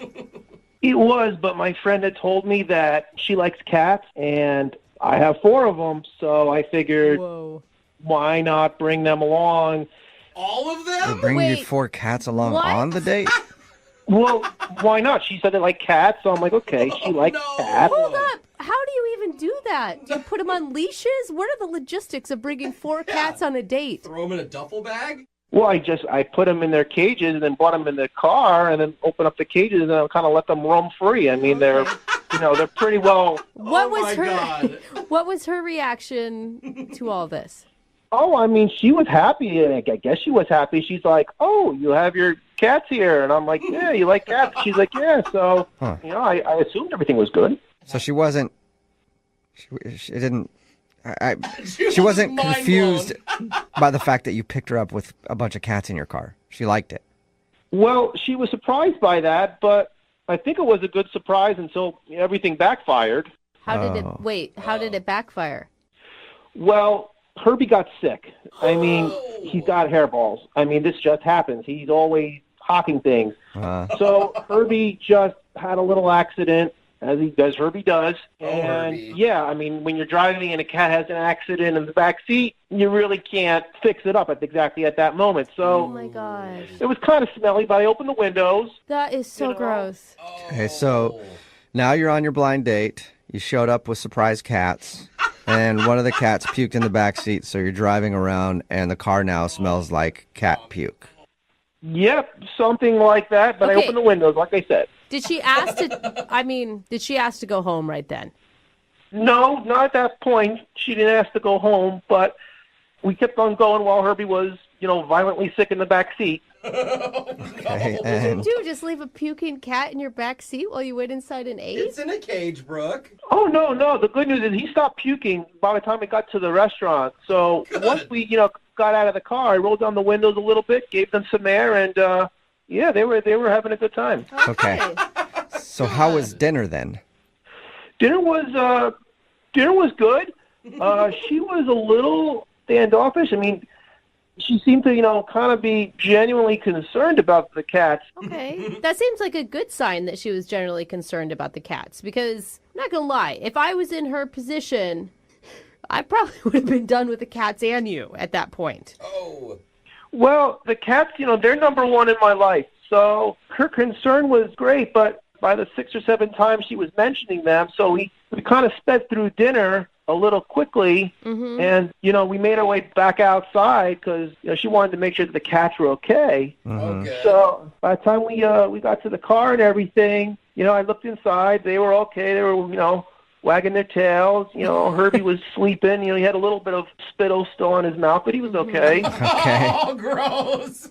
I opened the door to let her in, and she's just like, no, the smell is too bad for me, and I'm just going to have to call an Uber. And I was just like, why? And then she's like, no, it's just, I got to go. And then she just walked away, and that's the last I really saw of her. Yeah, that's not a The good last sign. thing you saw was just her getting in an Uber and leaving. Yeah, that was the last thing I saw, and Herbie was really sad. I mean, I looked over at him, and he seemed sadder than usual. Well, he should be.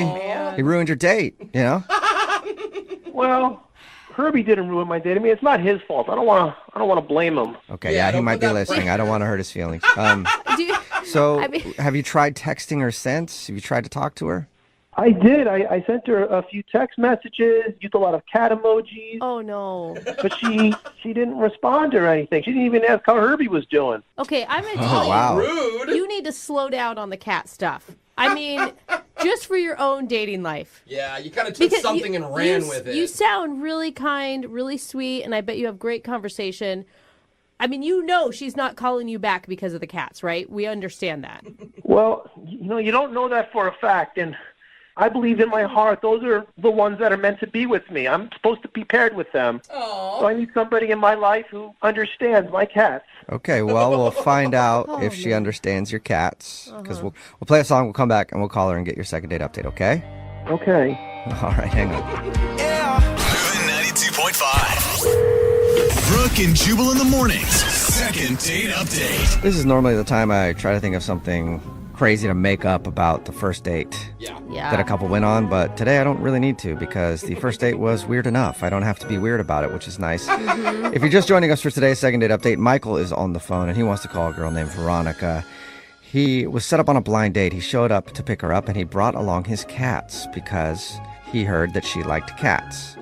So he brought 4 of his cats in the car. 4. And I guess at first that was okay, but then one of his cats started puking everywhere on the way to dinner, and the car smelled so bad that she said she was just going to grab an Uber, and she left, and he hasn't heard from her since. All right, Michael, are you ready to give her a call and find out if it was the cats that ruined the date? Yeah, but you know what? I was thinking it really was kind of my fault. I forgot to give Herbie his travel medicine. Oh. And I was actually thinking it over from the last time, and I was like, if I just given him the travel medicine, I wouldn't even be reaching out to you guys right now. I'd probably be on a second date with her right now. Probably, yeah. So the regret isn't the surprise cats, it's the lack of medication for Herbie. Huh. Yeah. Okay. Lesson learned: the next time you take your cats along on a first date, make sure they're properly medicated. No, just don't bring the cats. Okay. That's exactly what we should be learning. Yeah, I know. I love my kitties, but I'll keep that in mind for next time. Well, yeah, you should. You should always remember that. All right. Well, I'm going to dial her phone number right now. You ready? Oh, sure. Okay. Here we go.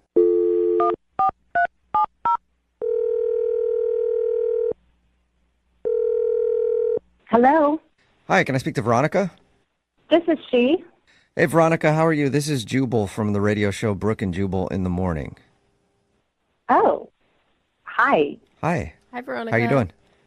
I'm good. I'm a little confused why you're calling. Okay, well, let me clear that up for you. We do a segment on our show called the Second Date Update. That's where if you go out on a date with somebody and then end up not calling them back after, they can email us to get you on the phone and find out what happened.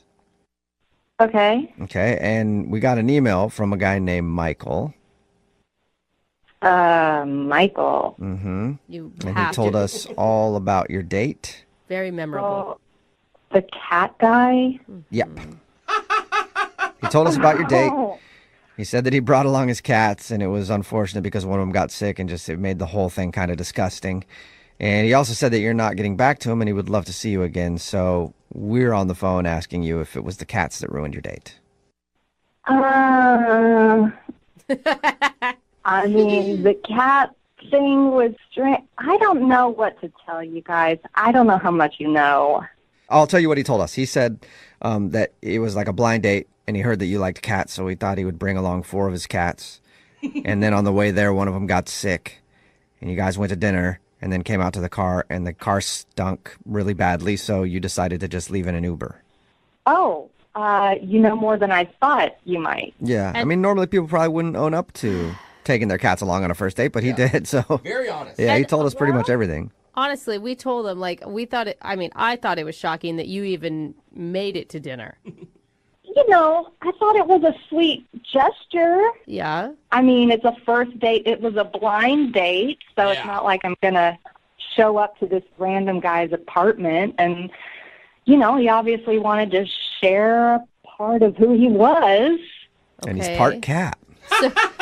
So what was your first thought when you got into the car and there was 4 cats in there?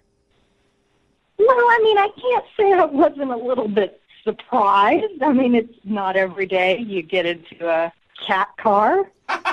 Yeah. I mean, I got to be honest, they were pretty well behaved at first. I mean, the puking thing, that was definitely uncomfortable. Yeah. You know, I mean, I don't really know what to say. I don't want to sound mean. He's just a different kind of guy. Right. He's half man, half cat. Yeah. Of course, he's gonna be a little different. Yeah, you have no idea. Okay. It didn't really stop with him just bringing his cats alone. Oh, no. For starters, he was super excited to play his ringtone for me, which was the theme song to Disney's Aristocat.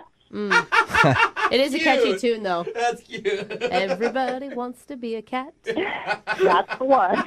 Oh, okay, so he has that as his ringtone. Makes sense. Fitting. Makes sense. Talking about him for sure.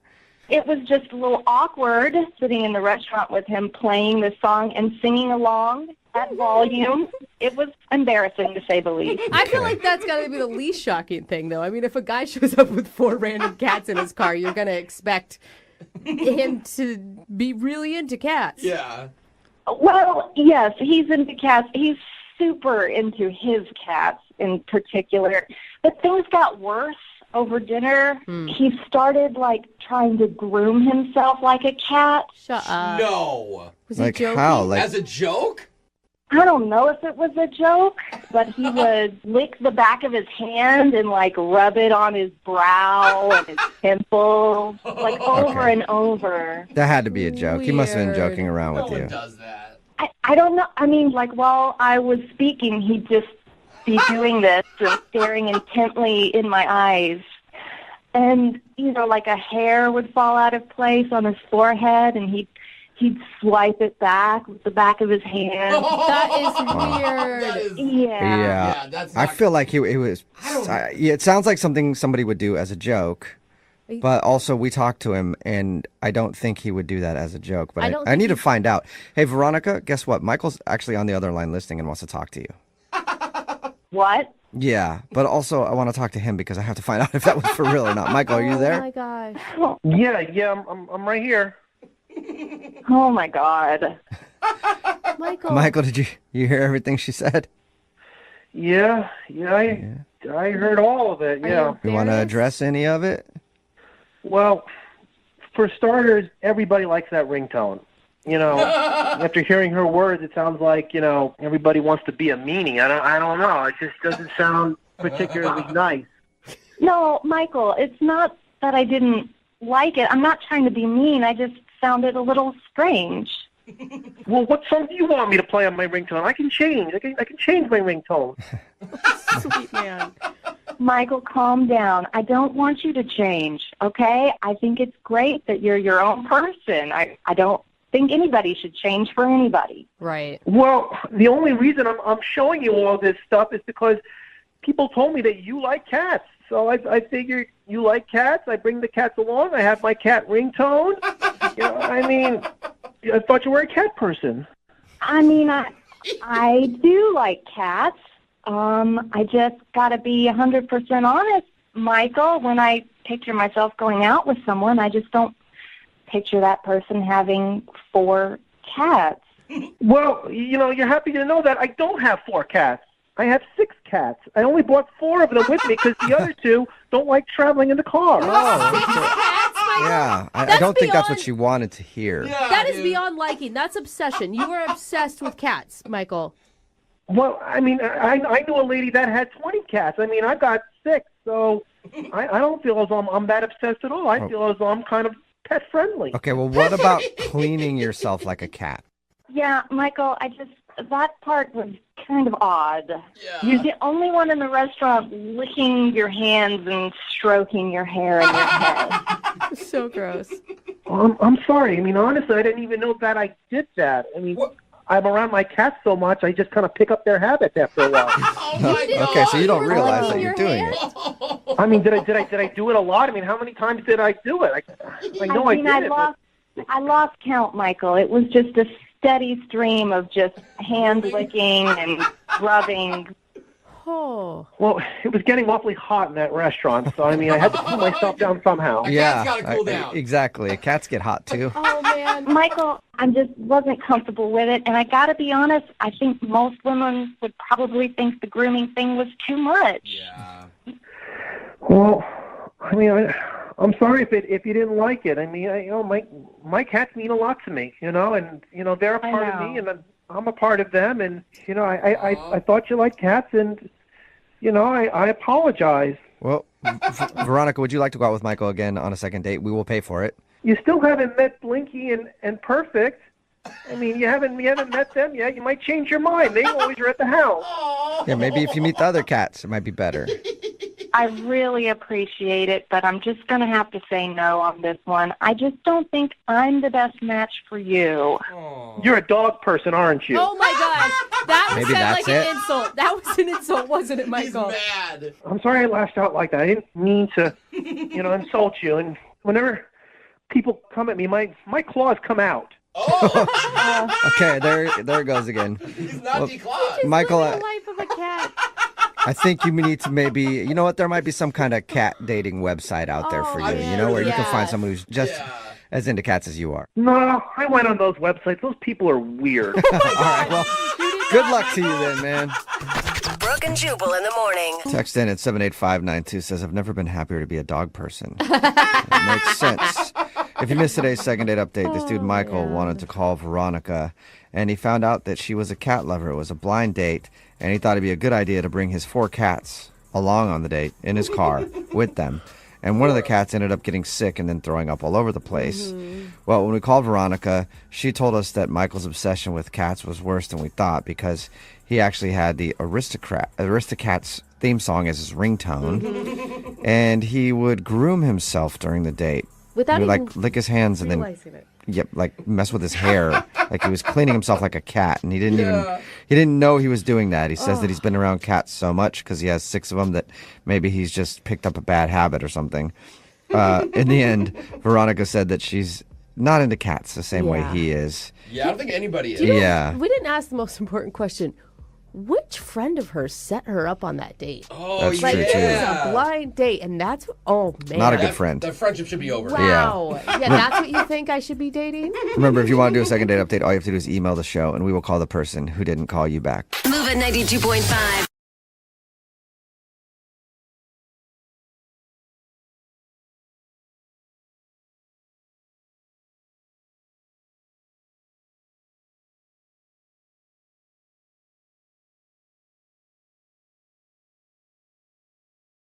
Need LASIK? Trust the experienced team at the LASIK Center at Evergreen Eye Center. No glasses, no contacts, no limits. What will you do? LASIK at evergreen.com. Moving 92.5. Brooke and Jubal's second date update. You know what's more annoying than being just blown off for a date? What's that? Somebody constantly scheduling with you and then changing it over and over and over and over again. Because it's like, why can't you just be honest and say, I don't want to go out with you, instead of constantly stringing me along and be like, I can't go out today, but how about like 2 weeks from now? And then you schedule 2 weeks from now. Oh my God, something else came up. That's the issue that Jill is having. Jill is on the phone today for a second date update. She emailed us about a guy named Sam that she met online. Jill, how are you? I'm good. How are you guys? So that seems to be the issue, huh? Sam is just kind of stringing you along. Yeah, he just keeps pushing things further and further away from me, and I just don't understand why. Okay, well, how did you meet him, first of all?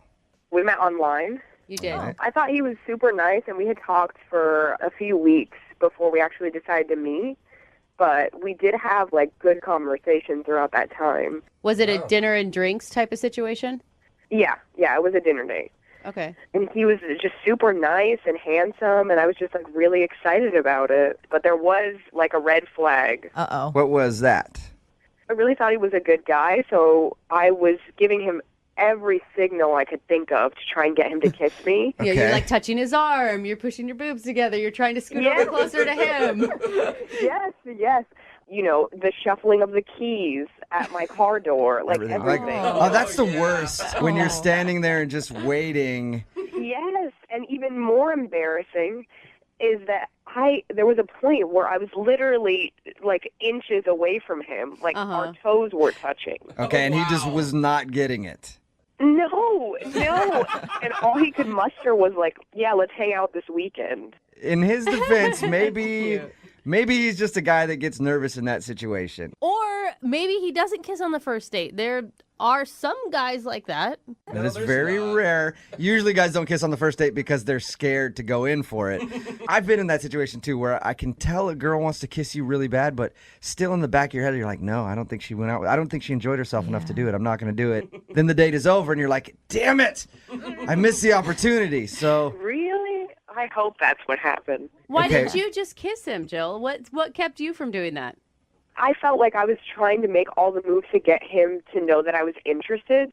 So him, like, not reciprocating in the same way, Right. I felt, like, nervous about it because I'm like, I'm not going to just, jump on him because I was giving him all these signals. do you feel like he didn't want to kiss you?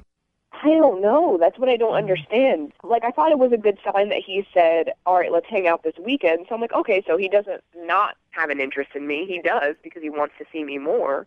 And anytime you refer to future plans, it's always a good sign. If we call this guy and get him on the phone and he says, dude, she just was like a close talker, especially at the end of the night, like she was jingling her keys in my face and her breath was just terrible. And I thought about kissing her and she just smells funny. Are you going to be upset? Of course, but I would at least like to know. Yeah. Because he keeps making these future plans, but then they just keep getting pushed like every 3 days. Like the day comes and then he's like, sorry, I forgot about this with work or whatever. Let's hang out a couple days from now. And then that day comes and you're like, you're just going to kill me, but this and this came up. How many times has he rescheduled? 5 times. Do you think he's just flaky, or do you think that he's trying to not see you? I don't know. I usually think that, like, you would just stop responding or send me a text and it just didn't work out or whatever. Right. But don't keep rescheduling. And I just really want help with it because I don't know what went wrong. I'm a person who overbooks myself, and I always screw somebody in the situation, and it doesn't feel good. So maybe it's just that, he has a couple more priorities over you right now because you've only gone on one date. Yeah, and I understand that. I just would want to know that that's the truth. Yeah. And not feel like he's just stringing me along. You know what I mean? Totally. So you're kind of in that weird limbo spot where you're like, okay, is he really that busy? Yeah. Or is he blowing me off? Exactly. Okay, well, we'll play a song, come back, call him, and get your second date update, and hopefully we can find the answer for you, okay? Okay, thank you so much. All right, hang on. Moving 92.5. Brooke and Jubal in the mornings. Second date update. All right, Jill, you ready to go with your second date update? Yeah. Okay, I do have to tell you, unfortunately, I'm going to need to reschedule your second date update for 3 days from now, okay? That's all right. Don't do that to me. If you're just tuning in, Jill wants us to call this guy named Sam. They met online, had a nice date. At the end of the date, he kind of chickened out in kissing her. But they made plans to go out again, and he's been blowing her off constantly, just rescheduling the date. He hasn't actually said he doesn't want to see her again. So we're going to give him a call, see if we can get him on the phone, and ask if he's legitimately busy and has to switch the date every time, because he's switching now 5 times. Is that right, Joe?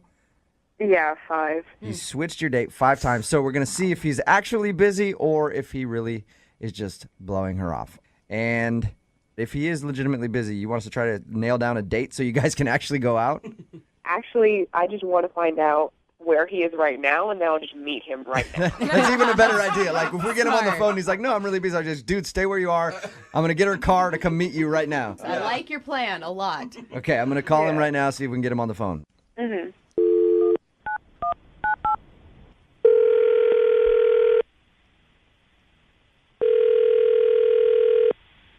Hello? Hey, is Sam there? Yeah, this is he. Sam, how are you? This is Jubal from Brooke and Jubal in the morning. Okay, hey. Are you familiar with our show at all? I mean, kind of. Okay. Well, I'm calling you because I have something to ask you about. You recently went out with a girl named Jill who listens to our show. Yeah, I did. Okay, and How'd you Jill guys- emailed us and told us a little bit about meeting you, told us about your date, said that she liked you a lot. She says that you guys have tried to schedule meetings to go out again, and every single time the date comes up, you switch it for a couple days. Like you've blown her off 5 times now, and she's wondering if you actually really want to go out again or if you are not into her and you're just afraid to tell her that. No, I'm not blowing her off. I've texted her. Okay. I'm just busy. I'm really busy. That was her worry because she told us that you've texted her and you've like changed the date every single time that you guys are supposed to go out. Yeah, I mean, I work. I'm busy. I mean, she's a nice girl. She's great. But I just have a lot to do right now. But you can see how she'd think that you're blowing her off, right? Are you really that busy? Yes, I'm busy, guys. I mean, why are you questioning like I'm lying? I'm not. Well, I don't know. Just because, Sam, I don't mean, I've been in the situation before where, I've either done that to somebody or somebody has done that to me, and you feel like, man, they just don't want to see me again. So Jill emailed us to call you and ask if you didn't want to see her again. So you do want to see Jill again? Yes, of course. I mean, she's great. She's pretty. She's awesome. I'm busy right now. We have to find the time. What are you so busy with? I know you work, but 5 times is a lot. Are you just kind of nervous around her? It's understandable if you are.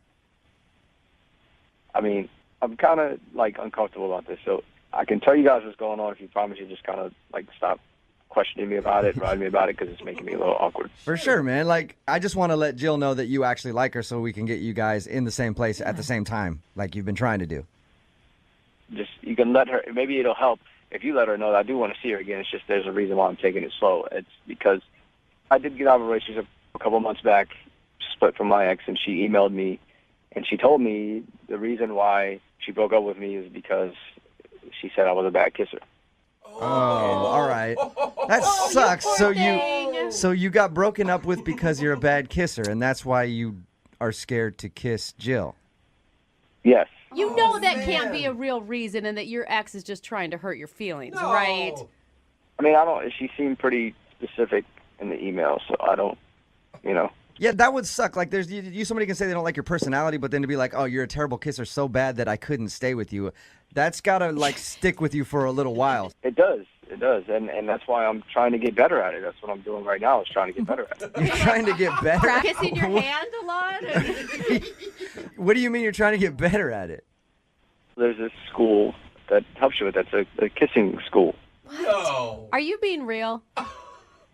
Yes, that's why I've been kind of pushing the dates back, because I've been busy going to school. They have, like, workshops. You're kidding me. Wait, you're paying? Sam, you're going to a kissing school? Yeah, and this is why, that's why I'm uncomfortable about it. It's like I tell people, if I tell somebody, they're not going to believe me, or they think it's a joke or something. It's like, no, it's real. That's awesome. This really exists. It's not like you're meeting somebody in the back alley, right? No. This is a legit, real school. It cost me $375 to sign up. Oh my God. And they offer you workshops, and there's one-on-one lessons and all that. And it takes a little bit of time. And once I'm done, that's when I'll call Jill and we'll go back out. Man, that is, hey, Sam, good for you, man. Yeah. Like, hey, you know what? Thank you for sharing that with us. I appreciate it. I know, like you said, you feel embarrassed about that, but if you feel like you were a bad kisser and you didn't want to kiss her, I would think that a girl would be flattered by the fact that you just paid $375 to go get classes to learn how to kiss her right. Yeah, honestly, that's what I'm hoping for. So, I mean, if you guys can tell her I want to see her again, I definitely told her. But if maybe you can kind of back me up, that would be great. Sam, you know what? Why don't you just tell her, because she's actually on the phone listening. Wait, what? Jill just listened to our conversation. Oh, I had no idea that was the reason. What's going on here? It's called a second date update. We do it on our show where we call somebody who went on a date with one of our listeners and they think they're being blown off, and we ask them what happened. We have that person listen on the other line to see if we can get an answer. And Jill just heard you say that you're going to a kissing school, so hopefully you can kiss her better if you guys ever go out again. Please tell me this is like make believe and joke. You Not poor really. thing. It's not make believe. You poor baby. I'm so sorry you had to go through that. This is really embarrassing for me. I mean, I screwed up somewhere in the past. Obviously, I'm just trying to fix it so I don't do it again with you. And yeah. Sam, you make it sound like you're like a drug addict who like had a problem and then fell. You just were told by an ex that you don't kiss that well. It's not like a problem you had in your past. I think you're gonna be okay, man. Yeah.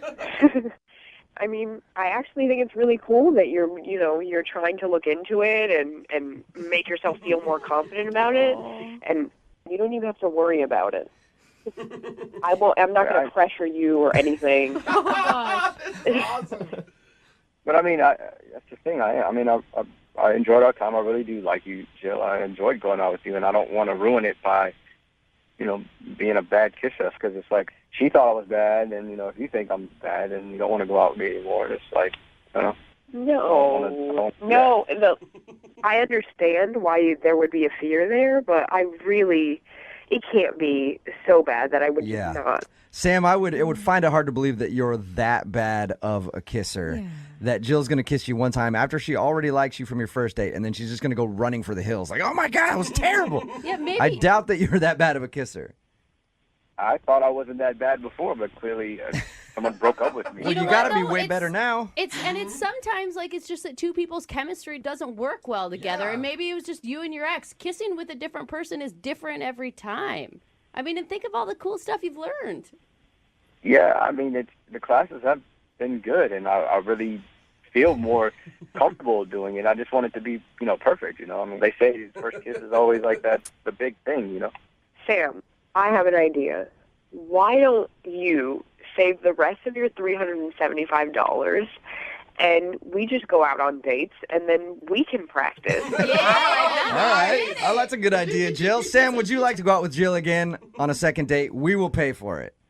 Of course. I mean, yeah, absolutely. Okay. But and before your classes are done at the kissing school, I want you guys to go out soon. Okay, yeah, I can do that. I mean, I would rather practice with her than spend money. Yeah, there you go. Extra credit, Sam. So you'll go out with Jill again. Absolutely, I want to. Jill, I'm assuming you want to be his kissing coach from this point on. Oh, of course. All right, well, congratulations then, you guys. Jill, you got your second date. We'll send you guys out again. Yay. All right. And if before you guys get more intimate and he suddenly disappears, he's like, I was going to a sex school trying to figure out how I would not recommend another date after that, okay? Brooke and Jubal in the morning. Text in at 78592 says, that's so sweet. I almost cried. Really? Aww. Enjoy the kissing classes, cutie pies, is what it says. It's Brooke and Jubal in the morning. And we're talking about the second date update. If you missed it, Jill went out with a dude named Scott once. And after that date, he kept being kind of elusive and postponing the second meetup. In fact, he rescheduled 5 different times.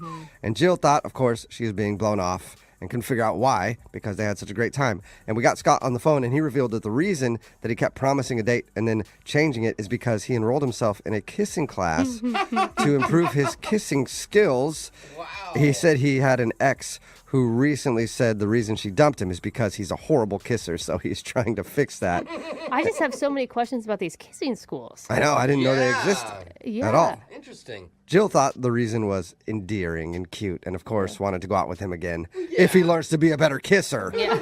I wonder how bad he really was, too. I know. I mean, where you literally have to pay to have someone teach you? That's pretty bad. Just keep doing it, man. You'll get better, I think. I mean, well, I don't know. I've had a couple boyfriends, and I'm like, that's not ever going to improve. There's some people who never get better at it at all. True. So they're going to go out again. Remember, if you want a second date update, all you have to do is email the show, and we will call the person who didn't call you back. Move at 92.5.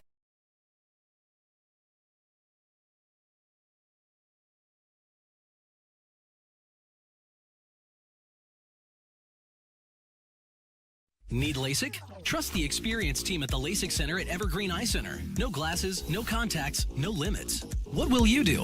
LASIK at evergreen.com. 0.5. Brooke and Jubal's second date update. There's no better way to bond on a first date than risking getting salmonella or some other foodborne illness. I think it's really a good way to get to know each other. And that's what Michael kind of did on his first date with the girl that he wants to call today. We'll get into that in just a second. But what's up, Michael? How are you?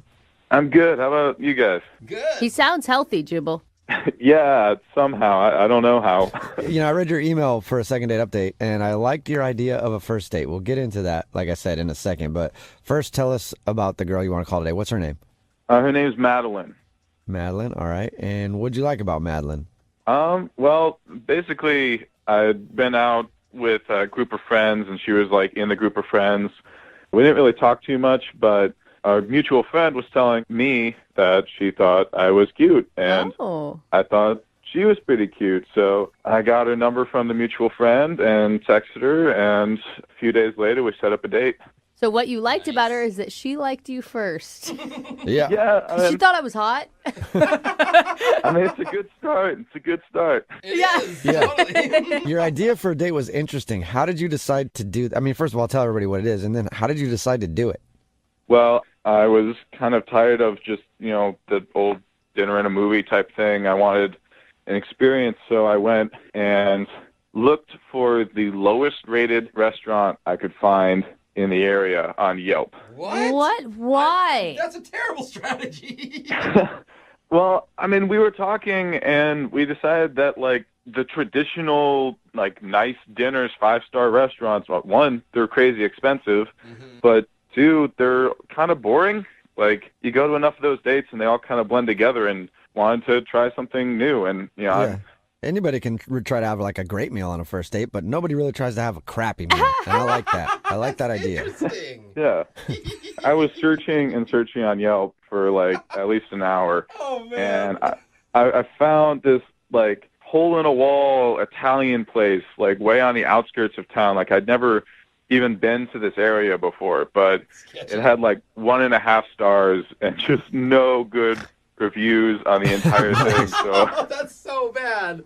And did it deliver on its promise? yeah, it really did. So what happened when you showed up at this horrible restaurant? Well, first off, we almost didn't show up because it's like not advertised on the street at all. Like we drove past it like 5 or 6 times, just like trying to find this location. Oh, I hate that. Like GPS says it's right here. Yeah, like we would pass by it and the GPS would say, "You're here," and then stop GPSing, and so we would just have to reset that. You're like, oh, it's actually that's the literally this worst. dumpster that we're standing in front of. It is this hole in this wall. Yeah. I'm guessing since this was such a horribly rated restaurant on Yelp, there wasn't a long wait for you guys to get a table? No, we walked in when we finally found the place, and there was literally nobody there. There wasn't like a host or anybody in the actual place. And eventually a guy from the back walked out, and first off, he was like really uneasy. He was like, "Oh, are you guys the cops?" What? And we're like, "No, we aren't the cops."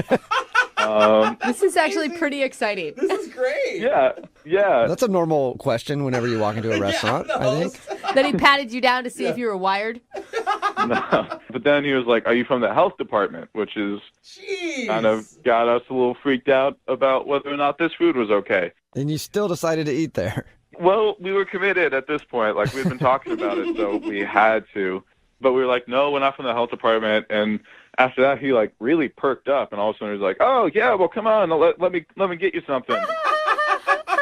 Okay, there you go. But then we're sitting there and we're looking for what food we want to get, and we mentioned that it's our first date, and so he takes our menus and goes, "Oh, I got the perfect thing." Oh no! That means I got whatever's left in the freezer from whoever hasn't been here in so long. Yeah, so we're sitting there for like a few minutes just wondering what it could be, and he just comes out with a big bowl of spaghetti and meatballs. Oh! And that's it. That was his big surprise, spaghetti and meatballs. Yeah, that was This is a the big specialty. special thing. Apparently he's like proud of the meatballs, like it's some family recipe or something like that, but they were pretty run-of-the-mill.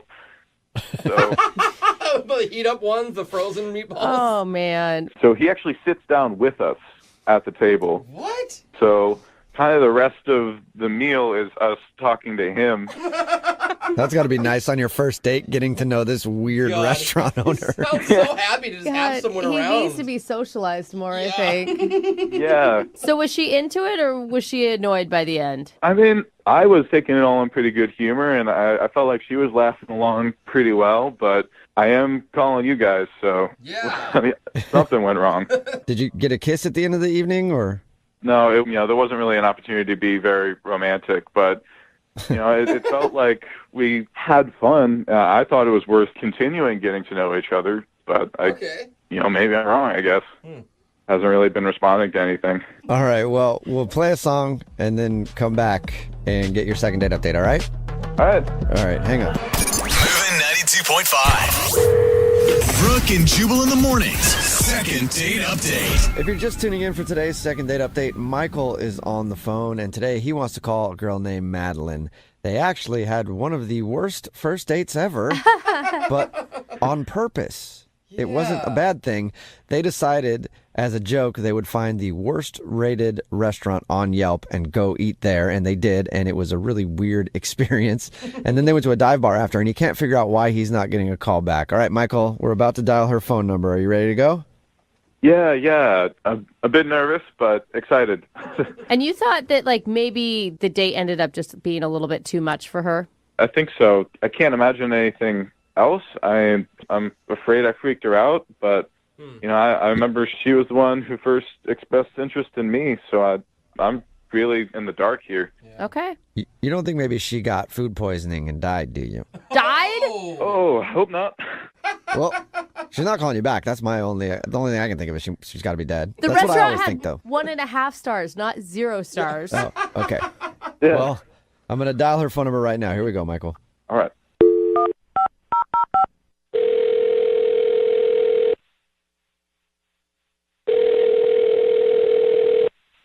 Hello, Hi, may I speak to Madeline, please? this is she. Hey, Madeline, how are you? This is Jubal from Brooke and Jubal in the morning. I think I made my payment this month already. Are you sure? Because I'm checking my records and I don't see a payment made. No, I mailed it like 2 days ago. I'm not a bill collector or anything else. This is Jubal from Brooke and Jubal in the morning. It's a radio show. Oh. You have some weird bills, Madeline. I'm sorry. I get lots of weird phone calls. But if you'd like to submit a payment to me, I would be more than willing to give you my information and you can send a check. No, I give away too much money as it is. So what's up? I'm calling you today because we do a segment on our show called The Second Date Update. That's where if you go out on a date with somebody and then end up not calling them back after, they can email us to get you on the phone and find out what happened. And Michael actually sent us an email wondering if we could get you on the phone and ask why you're not calling him back. Michael? Yeah, that's a pretty heavy sigh there, Madeline. Yeah, I'm a little frustrated with Michael at the moment. Oh. Really? Can you tell us why? Well, it was just one of the most frustrating dates ever. Frustrated? Yes, frustrating. I don't know how else to describe it. Frustrating. He said you guys laughed, you had fun, you connected. Yeah, I really didn't have the opportunity to connect with him because I was panicking the whole time. You were panicking? Yes. Why were you panicking?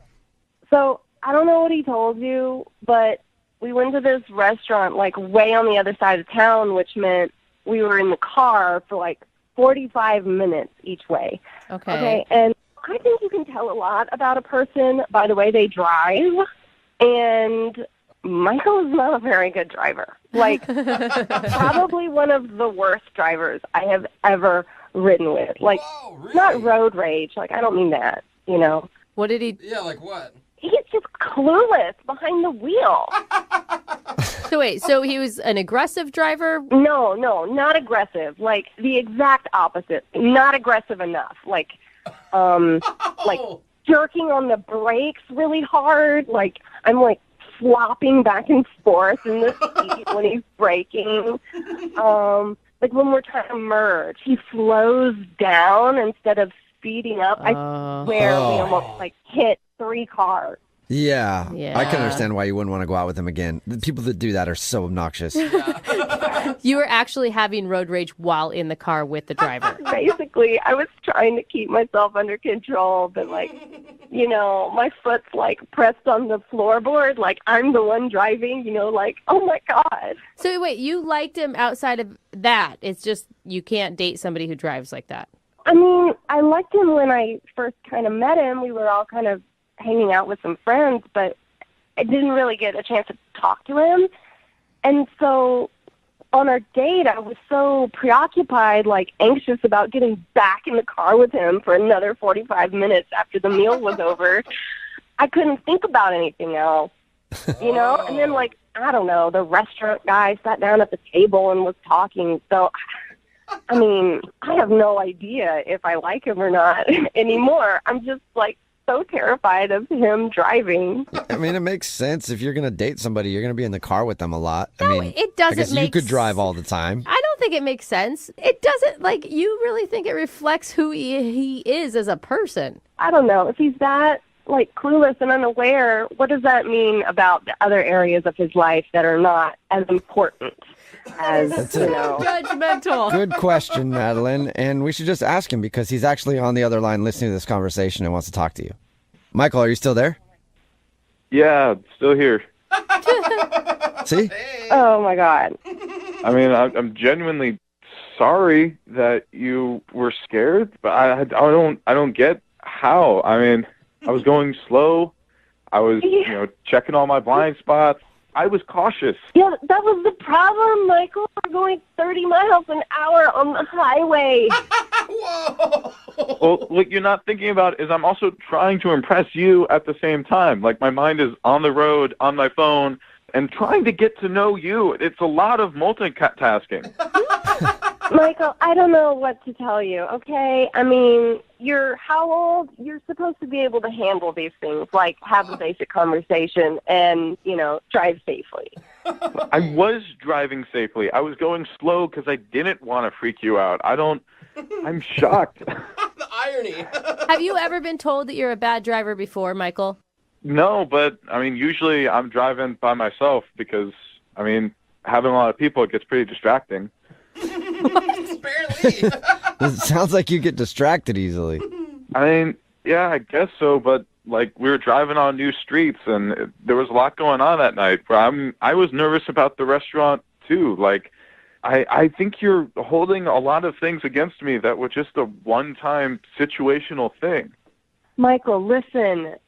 Don't you remember we got to the restaurant and I'm okay, GPS says we're here. I'm pointing it out. And you're no. And I'm yes, it's right there. There's a parking spot. And you're no, I think we should make the block. I'll be honest with you, Michael. I just really never wanted to hit somebody that much in my life as I wanted to hit you right then. Gosh. Okay. I just wanted to get out of the car, if I had known you were getting violent in your head, then yeah.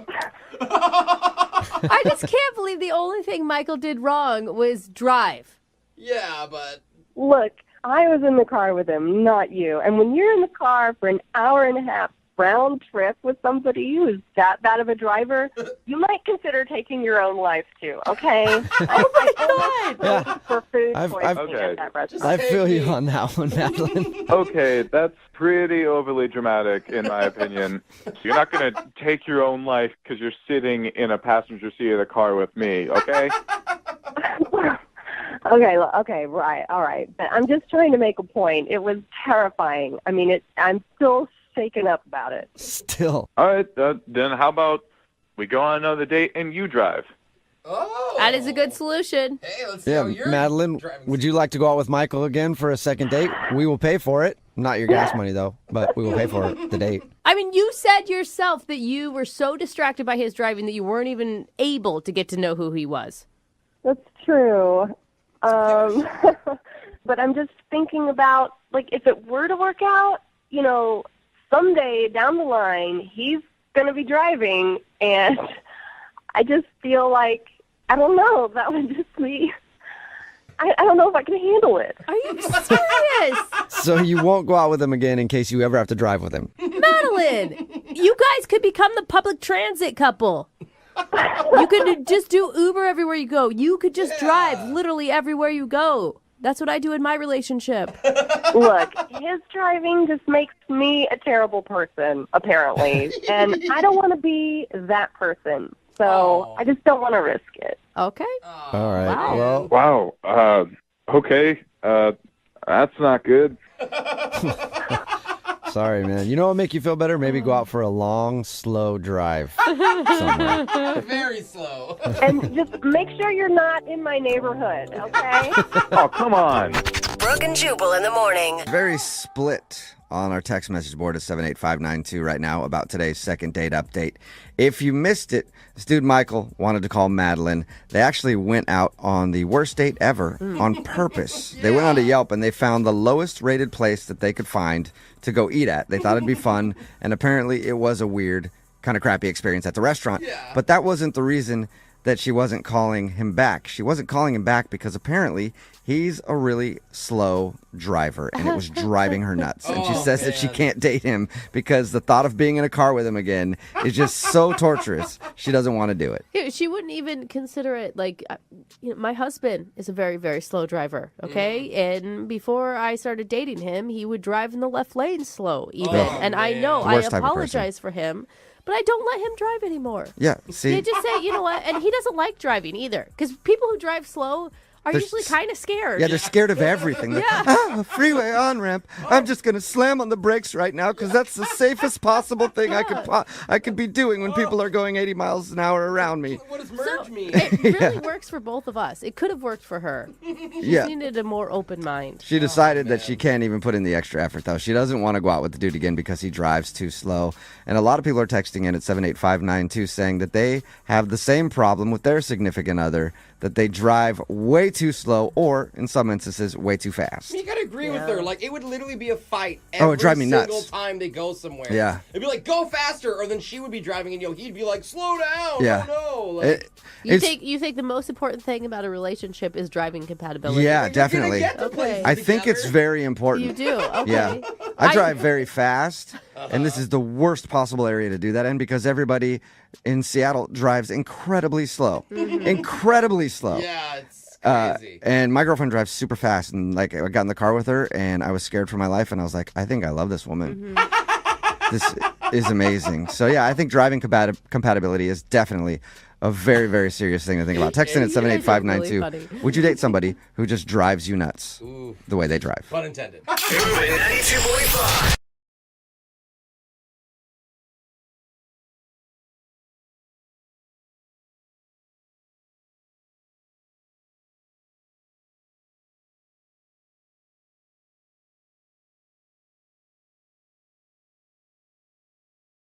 Moving 92.5. Brooke and Jubal's second date update. All right, follow along with me here. We're about to do a second date update on a girl's fiance. What? Why? That doesn't make sense. It'll make sense in just a second. Cindy is on the line with us. She emailed us about her fiance, Adam. Okay. You're still confused. I can see it in your faces. Yeah, Cindy, did you get married on the first date or engaged? I mean, what's going on? Cindy, why don't you explain to everybody what your situation is? Hi, guys. Hey. I met Adam online, actually. We started talking about 6 months ago. He's not from here, right? He lives Right, he lives in Oregon. Oregon, okay. So we sort of had this long-distance relationship. And, you know, at first it was just, like, chatting every once in a while, and then we started talking, like, every day, every morning before I went to work. Like, when I got up, I'd call him, and we kind of, like, get ready together in the morning. And then, like, after about 6 months, we were kind of having a pretty intense conversation, and he actually proposed to me. Oh. Now, is this before you have ever met each other, or have you met in person? Yeah, we hadn't had a chance to meet yet. We've been talking about it for some time. Oh, my God. It's hard with our schedules. So, yeah, it's crazy. Yeah. Yeah, I mean, stuff like this happens all the time. Yeah. I don't know. There's something there, you know, and I said yes. Yeah, because you guys are too busy to schedule a meetup, but planning a wedding and stuff, that'll be easy. But you did finally meet up with Adam, right? Yeah, we decided we just couldn't wait any longer. Were you scared at all that he was going to catfish you? You were going to Yeah. show up and it was going to be somebody completely different? That's what all my friends were saying, but the pictures and stuff that he sent, like, it didn't feel fake. Like, it felt really authentic, and it was. So when we were on the date, it felt like we'd known each other for a really long time. What was it like as soon as you saw him? It was like a big relief. Like, oh, thank God you're not actually a woman. a murderer. Yeah. I just felt like it validated all my feelings for him, that he was totally normal, and he made me laugh. He was everything that we had been. Same person that you've been talking to online Yeah, for 6 same person. Wow. And how did your first date go? It was like really exciting. Everything was going well. But like not even 10 minutes into our date, he says, "Aren't you so pumped to get married?" And I was like, yeah, but like, let's, take things as they go. Like, okay. Like it's a sweet workout you guys are about to do. I'm so pumped. yeah, I mean, like, I just thought since it was the first time we met, like, what's the hurry, But Maybe try the first kiss. And then get into the wedding No, stuff. Jubal, I know. come put the on. ring Marriage on you. before kissing. Everybody knows that. we actually kissed the second we saw each other. Okay. But All right. Okay, good. At least you got that out of the way. Does it worry you at all that you've only known him online for 6 months and he's so focused on getting married to you? no, not worry. I really feel like he's the one person for me, but I just don't know why we're like in such a hurry about it. So you don't feel like he could possibly have any ulterior motives to wanting to get married so quickly? I just can't imagine what that would be. You're not a millionaire and just keeping it from us, are you? Because I'll marry you if that's true. I'll get in line. How did everything end with that? I mean, obviously you're asking for us to call him for a reason. I just think I scared him because I said, like, why don't we sort of just pull back on the throttle a little bit? And, like, he seemed like I kind of, like, burst his bubble a little bit, and then now he's not even responding to me. Like, he sent one message, but other than that, it's been, like, sort of radio silence. Was his message like, go away? I don't want to talk to you? Or, like, what was the last thing he said? No. I just, like, asked him if he was okay, and he just sent back, yeah. Oh, that's it? A one word? Wowza. To your fiance? Yeah. How dare you? So when we do the second date update, when we call him here coming up, you want us to try to get the wedding back on? I don't know, yes, I guess. Okay. But, like, not, like, I want him to know that we need to take things a little slower, maybe. I am ordained, I could marry you guys over the phone. He really is. Just get this thing done. Yeah. You guys are dragging your feet. Right? You got Jose and I as witnesses. Yeah. There you go. All right. We're going to play a song, come back, call him, and get your second date update, all right?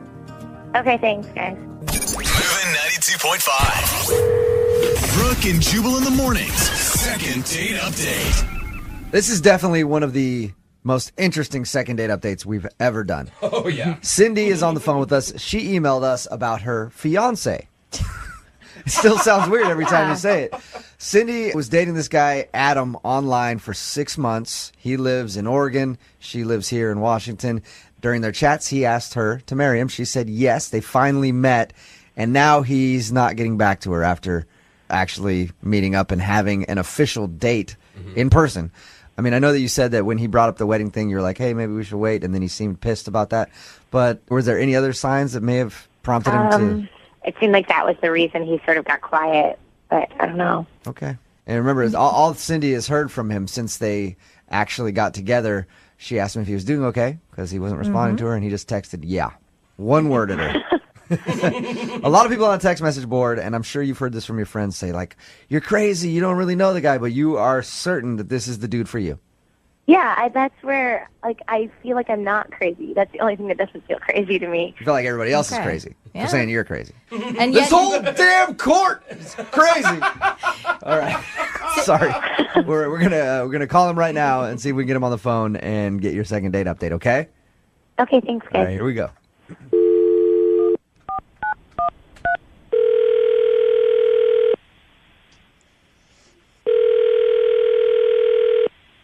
Hello, Hi, can I speak to Adam, please? this is Adam. Who's calling? Adam, my name is Jubal from Brooke and Jubal in the Morning on Moving 92.5. I'm assuming you're probably not familiar with who I am. Yeah. How dare you? No, I understand. I know you live in Oregon. It's a morning show in Seattle. Okay. And we're calling you because Cindy, your fiance, emailed us and wanted us to ask you why you have been dodging her. Oh. Wow. Okay. She told us, how you met and how you had an online romance and everything else, and you asked her to marry you. You finally met, and then you won't return her phone calls.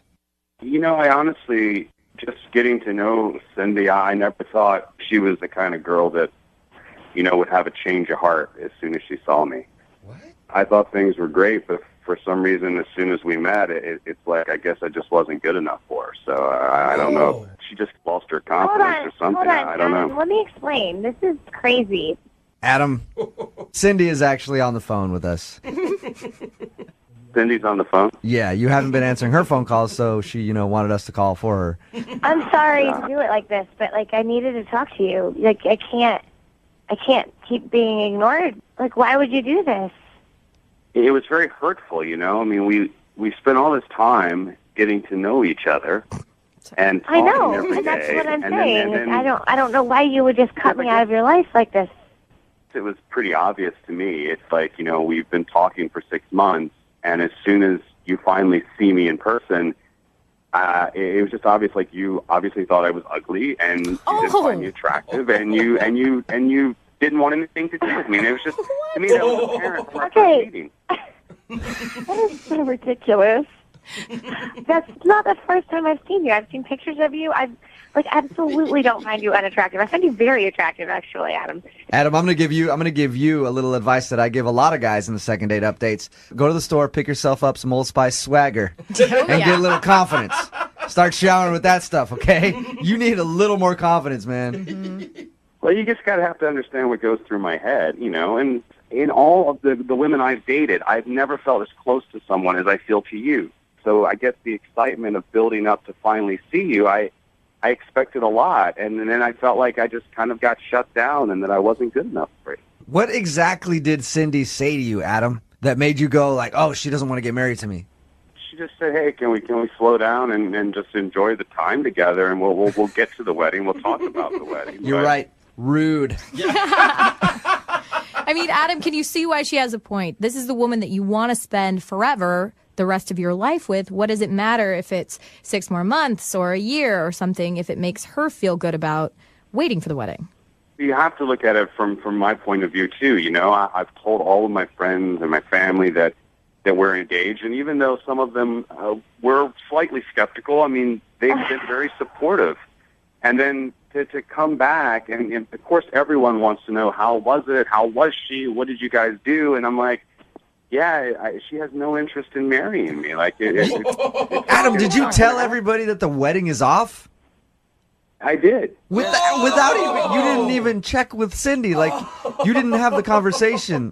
You just assumed because she said, let's talk about it later, that the wedding was done, and then reported back to all your family that, nope, don't want to marry the little Adam. Right when you looked at me. Another one. It's obviously not traditional to meet someone the way we've met, and I keep telling them, look, this girl's amazing, and they're all excited. Now I'm not. Cindy, if I can say anything, I just want to tell you that this time has been so perfect that we've had together, and I really, really, really love you, and I don't think that it's fair to just say no to this right now. I'm glad you're so excited to marry me. I can't wait to marry you too, but I think that we have to do it in the right way, and I think that we have to be mature about it, and I just want to be completely 100% ready to do it, and something just says to me that we need to spend some more time together. We need to develop our friendship first. Adam, I have a feeling like you're a pretty sensitive guy. No, I mean, dating's tough, and as you get older, it's just you see your friends get married, you see people together out, and you see all that happiness, and I've been rejected a lot when it comes to relationships, and so I put up a wall, and when I hear that, I just kind of like, I guess I'm not good enough, Oh, gotcha. Okay. Listen, I would love to send you guys out on a second date. What? We're not paying for the wedding? We will pay for that date, and then once your wedding is planned, come back and maybe I will perform it for you. Nice. Romantic. I'm into this one. This is going to be a good relationship. Cindy, do you want to go out with Adam again after hearing his reason for not talking to you? Yes, of course I do. I love you, and I don't want this to be the end of this. And we're going to be just fine. We just have to get through this, okay?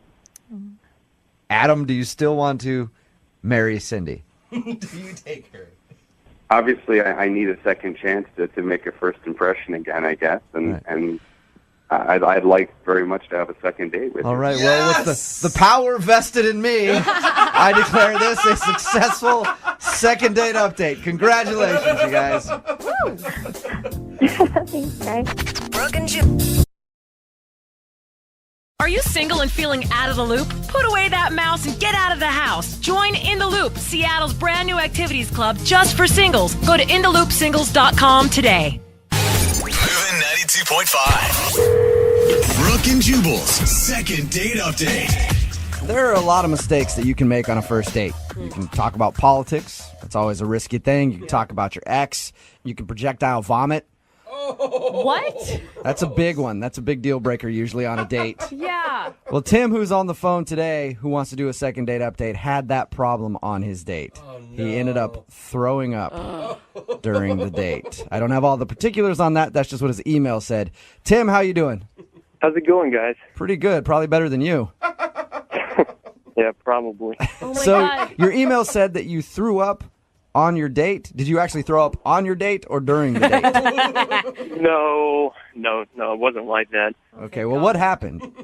Well, we were actually out at a bar, and having some drinks, had some shots. Probably really shouldn't have had those shots, but You sound like a nervous guy. Were you like taking shots to like calm your nerves? no, we were just out drinking. All right, so Okay. you just drank So too you're much and had to throw up. Kind of. Kind of. Well, I was in the bathroom. I don't even really know if she knew that I had thrown up. Okay. So why do you think that's an issue? Because your email said you think that's the reason she's not calling you back. Oh, man. Well, I was just in the bathroom, just sick for a few minutes, and I was just thinking to myself, dude, I got to rally. This girl's like hot. I got to get out there. So I just went out and we started dancing a bit, and I didn't have any gum or anything. Oh, so Did you at least like rinse your mouth out with water or something?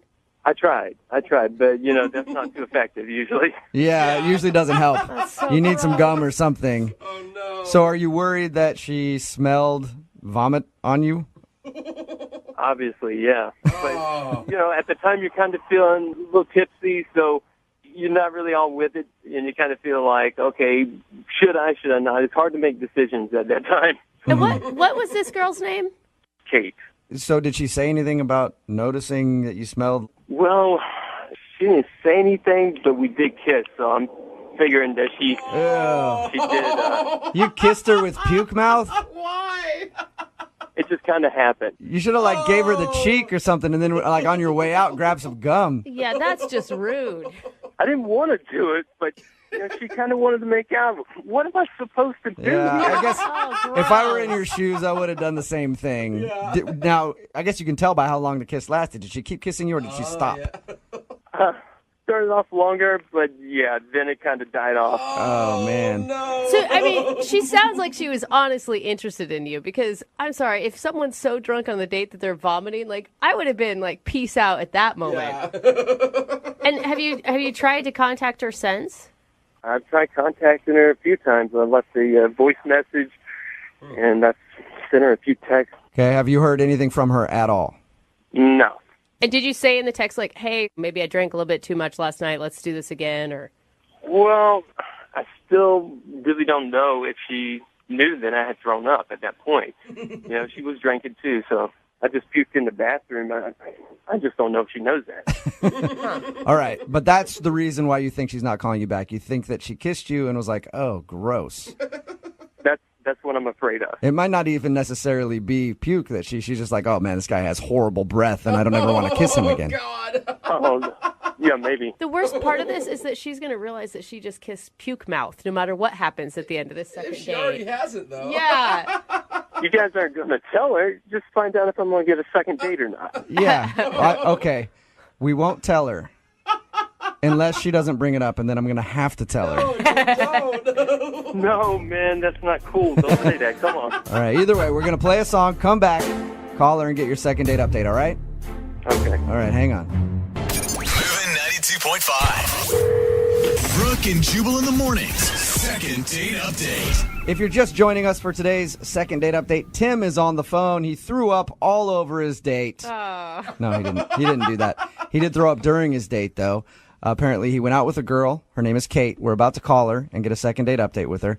But they went out to the bar. They were taking some shots. He felt like he was getting a little sick, so he ran to the bathroom, threw up, went back out on the dance floor with her. She went in for a kiss. He didn't know what else to do, so he kissed her. And he thinks the reason she's not calling him back is because his breath was terrible after that. He's texted her a few times, tried to call her. He's heard nothing. We're going to give her a call right now and see if that is, in fact, the problem. Tim, you ready to give Kate a call?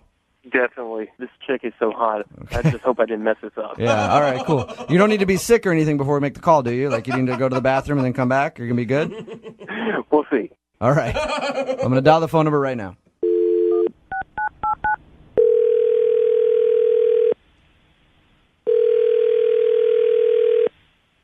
Hello? Hi, can I speak to Kate, please? Yes, she? Hey, Kate, how are you? This is Jubal from Brooke and Jubal in the morning. I'm sorry, what? This is Jubal from Brooke and Jubal in the morning, the radio show. Okay. I'm calling you today because you recently went out on a date with someone who listens to our show. His name is Tim, and he emailed us asking if we could get you on the phone to find out why you're not calling him back. You're kidding me. No, I'm not. Tim called your show, and now you're calling me on his behalf? Correct. Because Can I ask why? We think Tim is a great guy, and we just don't understand why you don't want to go out with him again after your first date. You've got to be freaking kidding me. No, not at all, He's actually. a great guy. I'm not really sure. What do you want? I just want to know why you're not calling him back, that's all. Can you tell us that? I don't know what you know, but I met him at this club situation. At first, I thought he was a nice guy. He was coming on pretty strong, drinking a lot. Oh, God, it's so disgusting. Is it really that bad? Listen, Kate, we talked to Tim about your first date. He definitely does not have the same impression that you have. Mm-hmm. He said that you guys are just out dancing, having a good time, and that you even kissed him when you guys were hanging out. Which I deeply regret. So what really happened, if you want to know, and hopefully this is going to be tuned out to the world here because he's just disgusting. When we were dancing, I don't know how up he was at the time. He seemed to be drinking a lot, and he's a terrible dancer, by the way, but he did something inappropriate. What did he do? What did he do? I don't know if I can even say this on the radio. If it's too bad, we can always beep it out. He grabbed my hand and put it on his package, if you will, and he said, "Do you feel what you do to me, girl?" Are you serious? That's a move I've never heard of. I kind of pretended that he didn't say that, and I was kind of like, okay, he's oddly weird. I don't know, what is just happening in the moment. And then he started to repeat it. "Do you feel what you do to me, girl?" And louder on the dance floor. And I was so embarrassed. I didn't even know what to do. People are looking at me, and it's louder than the music. Oh my gosh. And obviously that move didn't turn you on. I'm not even going to answer that. And just to clarify, the kiss was before this move. Yes. Okay. Yeah. Just want to make sure that... I'm hoping you didn't kiss him after he was doing that to you. Mixed signals. So, obviously, I was completely disgusted, grossed out, violated, honestly, and you can see why I would never, in my wildest nightmares, even want to talk to him again. I don't blame you. Oh, that is unfortunate, Kate, because he's actually on the other line listening. What? Yeah. Tim, Casanova, you there? Gross. I'm telling you, I was drinking a lot. I promise you. I don't remember that. That does not excuse your disgusting behavior. I cannot believe you dragged me on the radio for this. Oh, no. Disgusting. Hey, I'm Nothing sorry. I'm sorry. for it. I really don't remember any of that. Is that really what I said to you? Do you feel what you do to me, girl? Yeah, over and over. I remember that pretty vividly. Oh my God. I apologize. I'm sorry. I'm embarrassed. That was totally inappropriate. Have you been the drunk perv guy at the dance floor before, Tim? Like, be honest. No. I bet you've done that so many times. It was like rehearsed the way you said it. Gross. I promise. I'm sorry. I've never done that before. Oh my God, I don't know how you could like come back from that. Like, just even the guy on the dance floor that humps your leg is nasty. The guy who puts his hand on and says that line, Tim. Well, I know you've been drunk before. Come on. Hey, Tim, I don't think you're going to get a second date out of this. I'm just going to tell you right now. I'm going to ask in a second. But, Kate, I do have to let you know something else about your date. Oh, no. I forgot about Okay? that. What? So he did that to you on the dance floor. That is very disturbing, right? But also, before that happened and you guys kissed, he told us that he was in the bathroom throwing up and then came to the dance floor, and that's when you guys kissed. Are you kidding me? No. I feel so bad for you. Well, I thought you weren't going to tell me. Yeah, I changed my mind when I heard about everything else that you had done. I do have to ask you, Kate, would you like to go out with Tim again? We'll pay for a second date. No. All right. Dude, Kate's never going to talk to a guy at the club again after this. Tim, I'm sorry. No second date for you, man. Well, looks like it's back to the club for me again. Yeah, you might want to stay out of the clubs. Hey, are both you guys still there? Yeah. Yeah. Okay, cool. I just want to know if you can hear what you do to me. Yeah. Brooke and Jubal in the morning.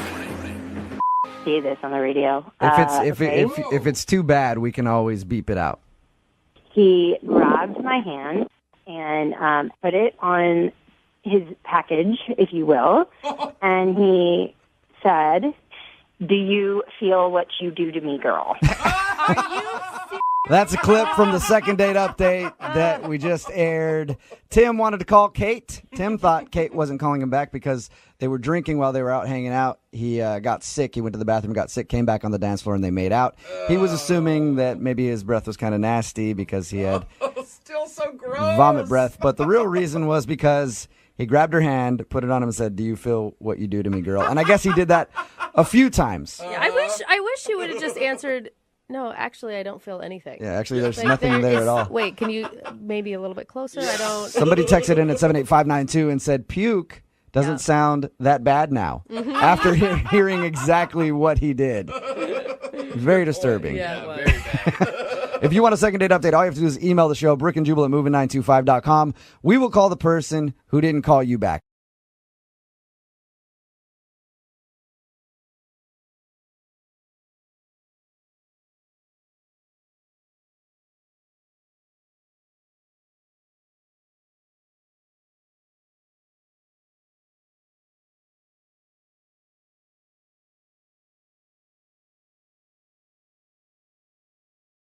Moving 92.5. Brooke and Jubal's second date update. The guy on the phone for a second date update today said in his email that he's, quote, a genuinely nice guy. So I believe him. Oh, that's good. Yep. His name is George, and George is a genuinely nice guy. If it's in writing, I know it's true. So, George, congratulations on being such a nice dude.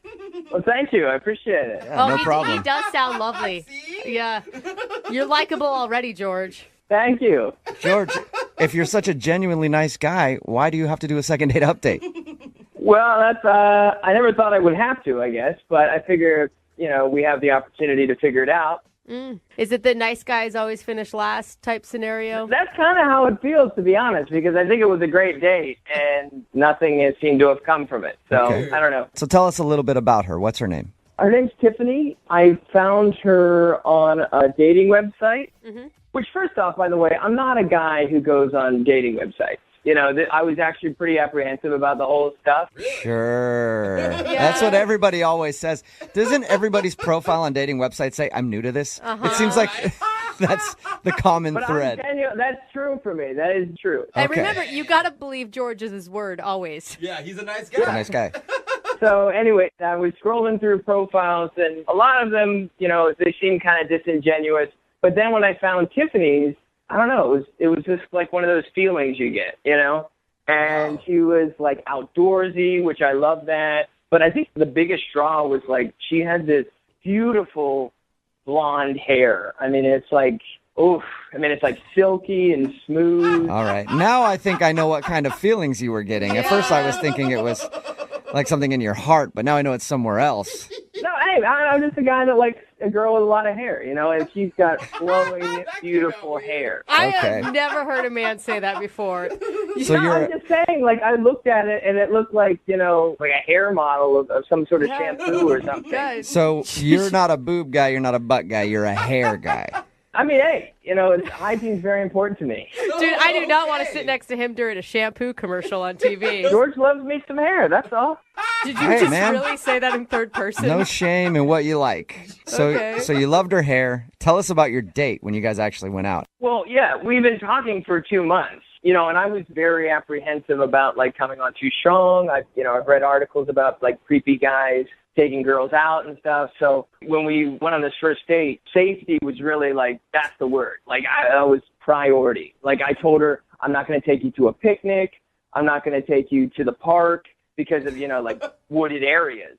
Okay, but George, you understand that most women, if they're going to get a message from a guy that lists all the creepy places they're not going to take you, it comes off as really creepy. Yeah. No. It's just so she knows that I'm on the same board. Like, Did you literally say to her, "Don't worry, I won't take you near any wooded areas"? Yeah. All right, and she still went out with you. Great. Yes. That's not the problem, guys. Are you sure? So I took her to like like downtown where there's like a lot of people. And a lot of lights, yeah. Was it a lot of date? light. It was during the day. Yeah, daytime date. Okay. Did she seem to enjoy herself? Yeah, we had a great time. And then I was like, do you want to call it, quits? And she's like, no, let's go get a drink. So I'm like, okay. That's step 2. We're getting there. You took her to a place to get drinks and only bottles of water that were already closed that she could open herself. Yeah. Okay. I mean, everything she was getting directly from the bartender. Okay. All right. So she was safe with you, George. Date ever. Yeah, exactly. I wanted her to feel that way. Okay. But then, I'm talking to my coworkers at work, and I tell them, this next part, and they're like, that's too far. Uh-oh. Okay, so what I did was, when we sat down, we were talking about, what we do to stay fit and everything, and then I, just told her, like, just so you know, I'm tested on everything. Whoa. And, Wait, slow down. You went tested on what? All like, I'm up to date with shots and vaccinations, and I'm clean STD-wise. So you just told her that, or were you having a conversation where that worked? Like, we were talking about, like, working out and stuff, like staying fit. So you went... I think it's pretty relevant. You made the leap from fitness to STD? Yeah, because it's all like health. Okay. And how did she react when you told her that? Well, first off, I think she was like a little skeptical to me, so I was like, oh, she doesn't believe me. So I was like, no, I had it in my bag. I didn't plan it, but I did have my results because I had just done it like a week ago in my bag. Okay. So you're like... You don't date a lot. Whoa. Do you date a lot, George? I mean, where do you find women? You know what I mean? So I'm trying. So that's online, it. No. but I'm just asking the question because to bring your... Well, first of all, it sounds like you got an STD test leading up to the date. Yeah, leading up to the date, but it wasn't because I was going to have a date. Okay, okay. I was thinking you did it specifically because you were going out with a woman and you wanted to get tested. Well, I figured tested. eventually I would have a date. Okay. So the thing is, it's like sometimes, I'm told that can happen pretty quickly. You go one into the next, and I don't want to ruin the mood. Right, you want to be prepared in case dinner or drinks leads to something else. Yeah, and I want her to feel safe. Okay. Did she feel safe? Well, the thing was, after I told her, she said that she had to get going for a tennis lesson. Yeah. Oh, yeah. She had one of those random tennis lessons pop up in the middle of the day. Either that or she was still on my train of thought about being health conscious and stuff, and she remembered, and it just popped into her head. No. So what happened before she split for her tennis lesson? How'd you guys end things? Well, we shook hands like a gentleman would do, and she left pretty quick after that, and I haven't heard from her, and her account is still active, so I think she's getting my messages. I don't know. Oh. She is, How many George. messages have you tried to send her? I mean, I don't know, I guess like 4 at this point. Okay, George. All right. Well, we'll play a song. We'll come back, and we'll call her and get your second date update, okay? That'd be great. Thank you, guys. Hang on, man. Be safe. Always, man. Always safe over here. George. Moving 92.5. Brooke and Jubal in the mornings. Second date update. Sometimes the more you say something, the more skeptical people will be of you. Like, for example, if I go to a crowded department store this weekend, strip down all my clothes, raise my hand and yell, I am not a pervert! Not a pervert!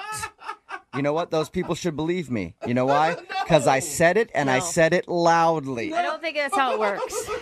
And George, who's on the phone with us right now for a second date update, said over and over again to his date that he is not a dangerous man. Yeah. So she should believe him. He told her before they went out, don't worry, I'm not taking you to any wooded areas. Yeah. Nothing like that. Not bringing my duct tape with me or He anything. also brought along his medical history to show her that he was STD free on a first date. Which she didn't ask for it. Let's remember that. And of course, he said that he's a genuinely nice guy. George, I think that your downfall was you tried to convince her a little too hard of what a good dude you are. Hey, I did all the right moves. I will admit maybe didn't need to bring up the medical history on the first date, but it's still good news. Yeah, I mean, it is good news. Actually, that's a very good point. Congrats, by the way. It might be a little strange to show her that, but yeah, it's good news as long as you were STD free. Yeah, you didn't have to have a chlamydia talk right after you showed it to her. So, bonus. Right. I'm living with nothing, All right, well, I'm going to dial her phone number right now and find out why she's not calling you back, okay? Great. Here we go.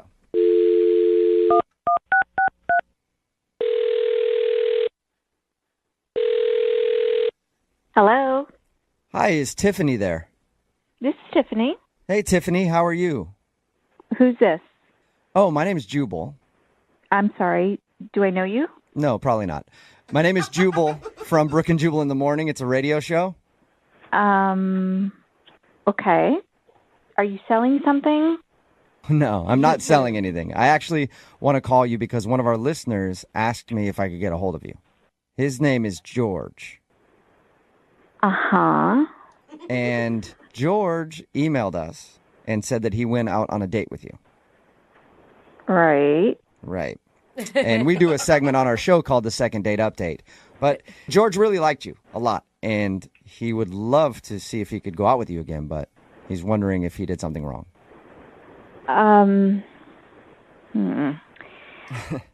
Well, listen, I have gone on some dates in my life. I have never met someone like George. That's a good way to say it. Okay. Did he come? That's polite. Did he come off like a serial killer, kind of?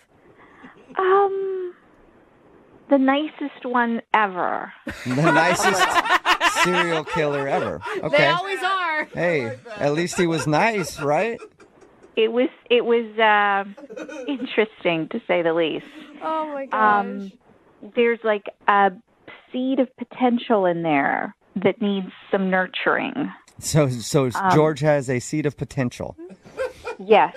Okay. Listen, he is incredibly selfless, very sweet, overly concerned with my safety. Mm-hmm. And he's STD free. He told us that. Yeah. Hey!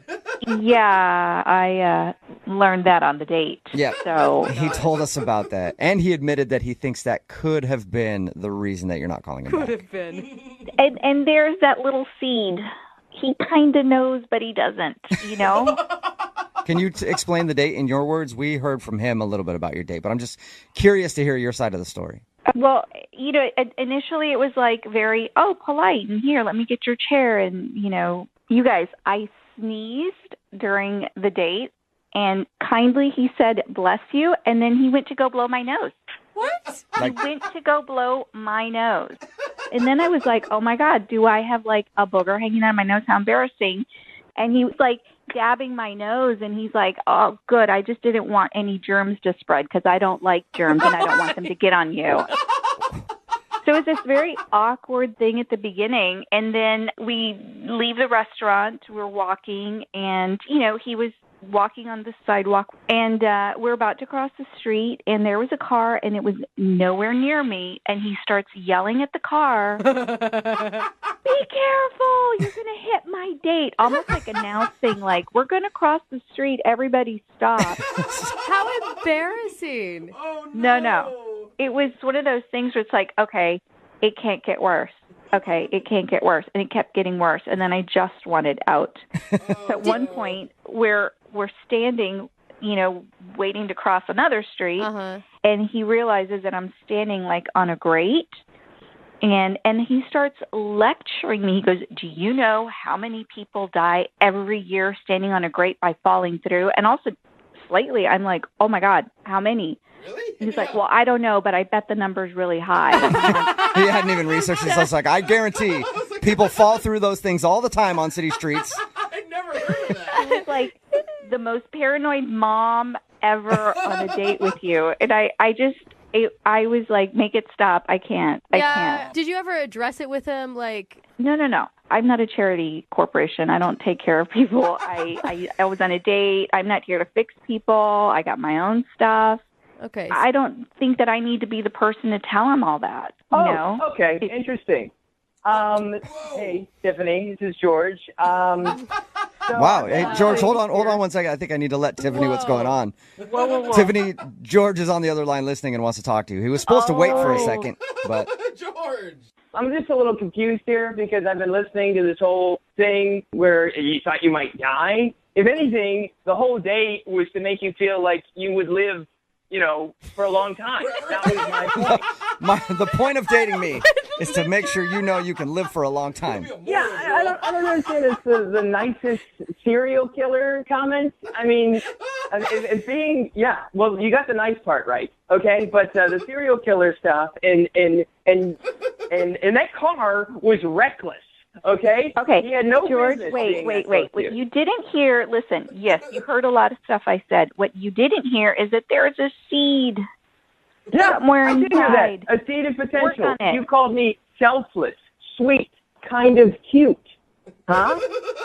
Yeah. He was paying attention. You bet your sweet butt I was paying attention. I wrote everything down. You're actually taking notes? Yes. This is important to me. Tiffany, I've been writing everything down, pros and cons. And let me tell you something. The pros are winning right now. With selfless, sweet, kind of cute, interesting, nice. Then the serial killer part's in the con. George. Oh, my gosh. George, you are People die special. on the great. You are really sweet.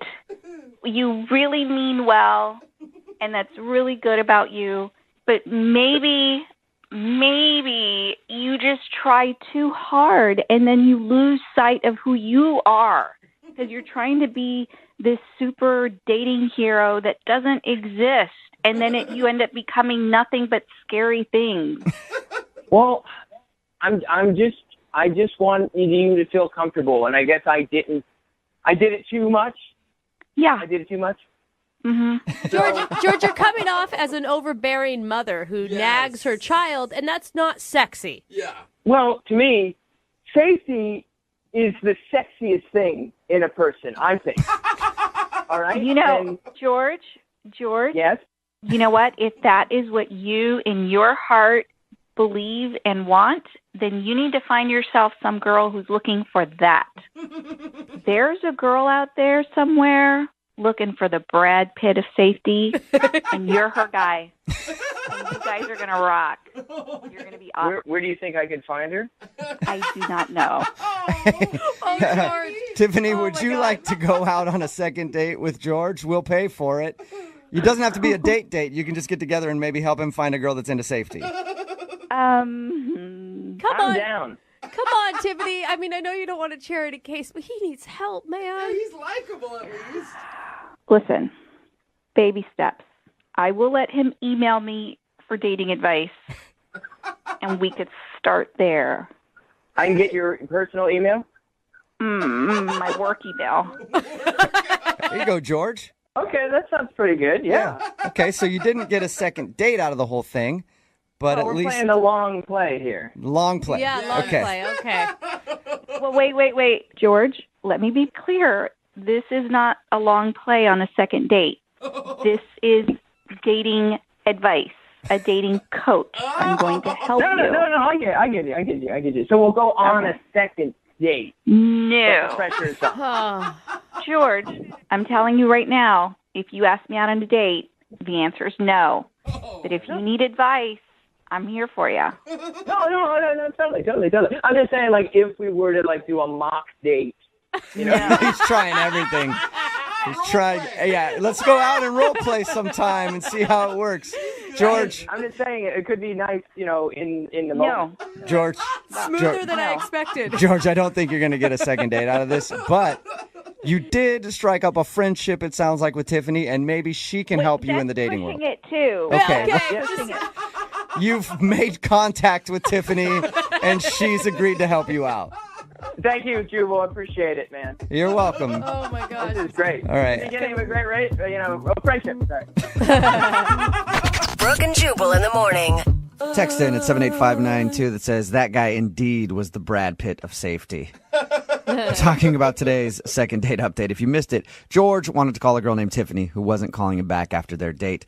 We got her on the phone, and the reason she didn't want to go out with him again, he was obsessed with her being safe. Oh, man. And obviously not very good at dating at all. One point, he actually dabbed her nose because she sneezed. And he wanted to make sure that she wasn't getting any germs on her so she wouldn't get sick. Yeah. And then reminded her when she was standing on a street corner on top of a grate. You know how many people die standing on top of those things? You shouldn't stand on top of that. I don't think a lot, though. It was just constantly obsessed with safety. So she said she didn't want to go out with him again. But she did offer to be his dating coach at the end. And he still didn't quite get that. No, he didn't understand. But I give him props for keeping trying. Like, persistence is key. Yep. So hopefully he does well with her advice now. He's gotten approval to email her on her work email and ask dating questions from time to time. So I consider that a successful second date update. Remember, if you want to do a second date update, all you have to do is email the show and we will call the person who didn't call you back. Moving 92.5.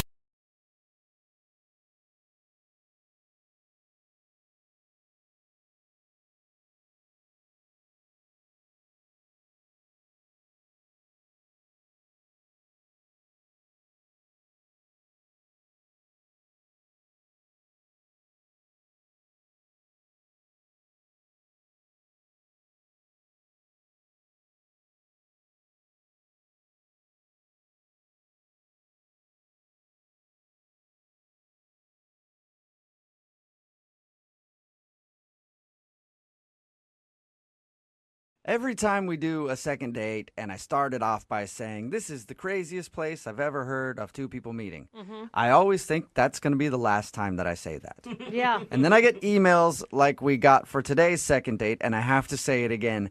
This is the craziest place anybody has ever met. I really actually believe you on that one. You sound very adamant. The girl that wants to call the guy for a second date today, her name is Sarah, says that she met him at a crime scene.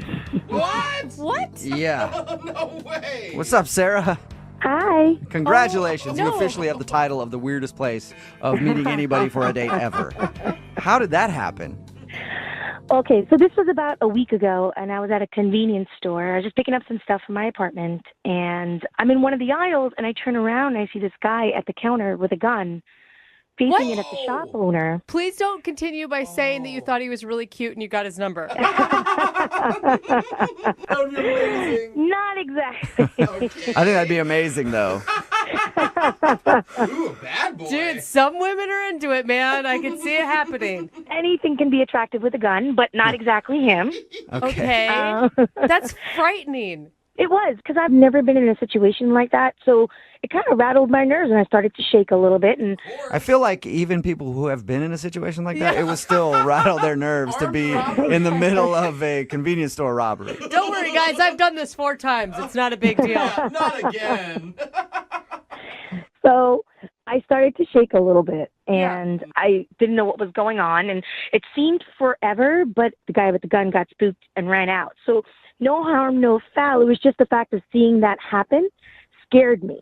Okay, Yeah. I No mean, harm, no foul. I'm still going with harm and foul on Yeah. that one. I don't know about you. Except for the nightmares that I have to suffer from almost. Except for the post-traumatic stress, I'm Right. fine. Yeah. Okay. So the place didn't get robbed, but a No, guy it- tried to rob it, and that's how you met the dude that you want to call. What's his name, by the way? His name is Rusty. Okay. And how did you guys actually meet? How that happened was, of course, the shop owner called the police, Yeah. and Rusty happened to be in the store and witnessed it as well. The police came, they tried to take our statements, and we started, telling them what we had seen happen.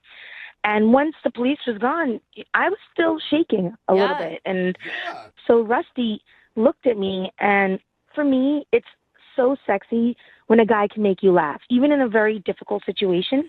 He told you a joke? He told me a joke, and that was what broke the ice. And it was for the life of me, I can't remember it. It must be the dumbest joke in the world, but I Yeah. started giggling like a little child. All right. So Okay. He was able to be funny in a very stressful time. Exactly. And it's nothing like a little laughter through tears. So I was like, okay, this is kind of cool. And he had these really nice blue eyes, and I thought, wow, this guy's kind of cute.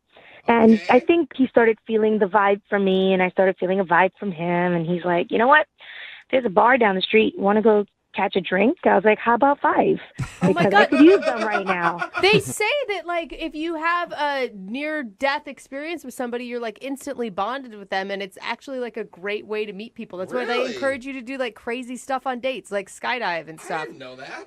Wow, well, I guess that's what worked for me, because instantly there was sparks that flew. All right. And so how was having drinks? Did you guys just go down the street and have beers? Well, I had a little bit more than just a beer, but we did. We went to the bar, hung out, and next thing we know, we're back in his place. Shut up. This guy's all in right. a convenience store that gets robbed, and now he has a girl back at his place? He has the best story ever. Yeah. It was crazy how it happened. Yeah. I've never done anything like that before, so let's just say one thing led to another, and there you go. So did you stay? Wait, did you stay the night? Did you wake up in the morning? What was it like? Yeah, I kind of stayed the night. Get it, girl. And how was the interaction with this dude the next day? He asked me if I'd like to have a cup of coffee, and I said no, I have to get to work. I just gave him my number. I said, give me a call. I winked at him and gave him a kiss on the cheek, and I left. Whoa, the wink. Aren't you, little sly fox? He's like, I just witnessed a robbery yesterday, but that wink was the weirdest thing that happened. I wish you wouldn't have winked at me. So, has he tried to contact you at all since that night? No, and I don't know why. I haven't heard from him. I, kind of wanted to play hard to get, so I haven't texted him or called him. But no, I haven't heard from him. Did you expect more? Because it sounds almost like just this crazy story and a one-night adventure, I guess, for lack of a better word. I kind of expected more. I mean, we really hit it off, and, we had a good night. Why not? Well, we'll play a song, come back, see if we can get him on the phone and get your second date, all right? Okay, thanks. Yep, hang on. Running a little short on time, so I don't have a bunch of time to recap exactly what happened. Sarah is on the phone. She wants to call a guy named Rusty. This is what happened when they met. She was at a convenience store just doing some shopping, and then in comes a robber trying to stick up the place. Oops, he drops his gun, picks it back up, he's fiddling with it, tosses it from one hand to the other, and then realizes he can't get the money, so he runs out of the convenience store, and then the police show up. By the way, everything is in really fast motion at this point. The police show up, they're searching around for clues, they can't find any clues, and so they grab Sarah, and they bring Sarah outside to make a statement, and then they talk to another guy named Rusty, who was at the same convenience store to make a statement, and they're standing there waiting for the police to do their thing. They're talking back and forth, laughing and giggling and everything else, and then they go down the bar and hang out and have some drinks, and then end up back at his place, and they hook up, and then she never hears from him again. The only shocking part is no one slipped on a banana peel. Yeah. Oh, no, that happened somewhere in there. Oh, I'm sure. okay. Yeah, I think I just missed it. So fast. Pretty accurate, Sarah? Yeah, pretty accurate. So, with the music and everything. yeah, that's how I picture that robbery being for some reason. Sarah is on the phone. She met the dude that she wants to call today at a robbery. That whole story is true. They ended up hooking up, and she hasn't heard from him since that day. So we're going to try to get him on the phone right now and find out what went wrong. How are you going to feel if he just thought of your guys' night as a one-night stand? I have to be honest, I'll be a little hurt because I thought there was more there. Yeah. You know what you should Don't they do? always? If that's the case, you go right over to his house, you bust in the door with a big rubber mallet, and you hit him over the head with that thing repeatedly. We'll get him somehow. All right, I'm going to dial his phone number right now. Here we go.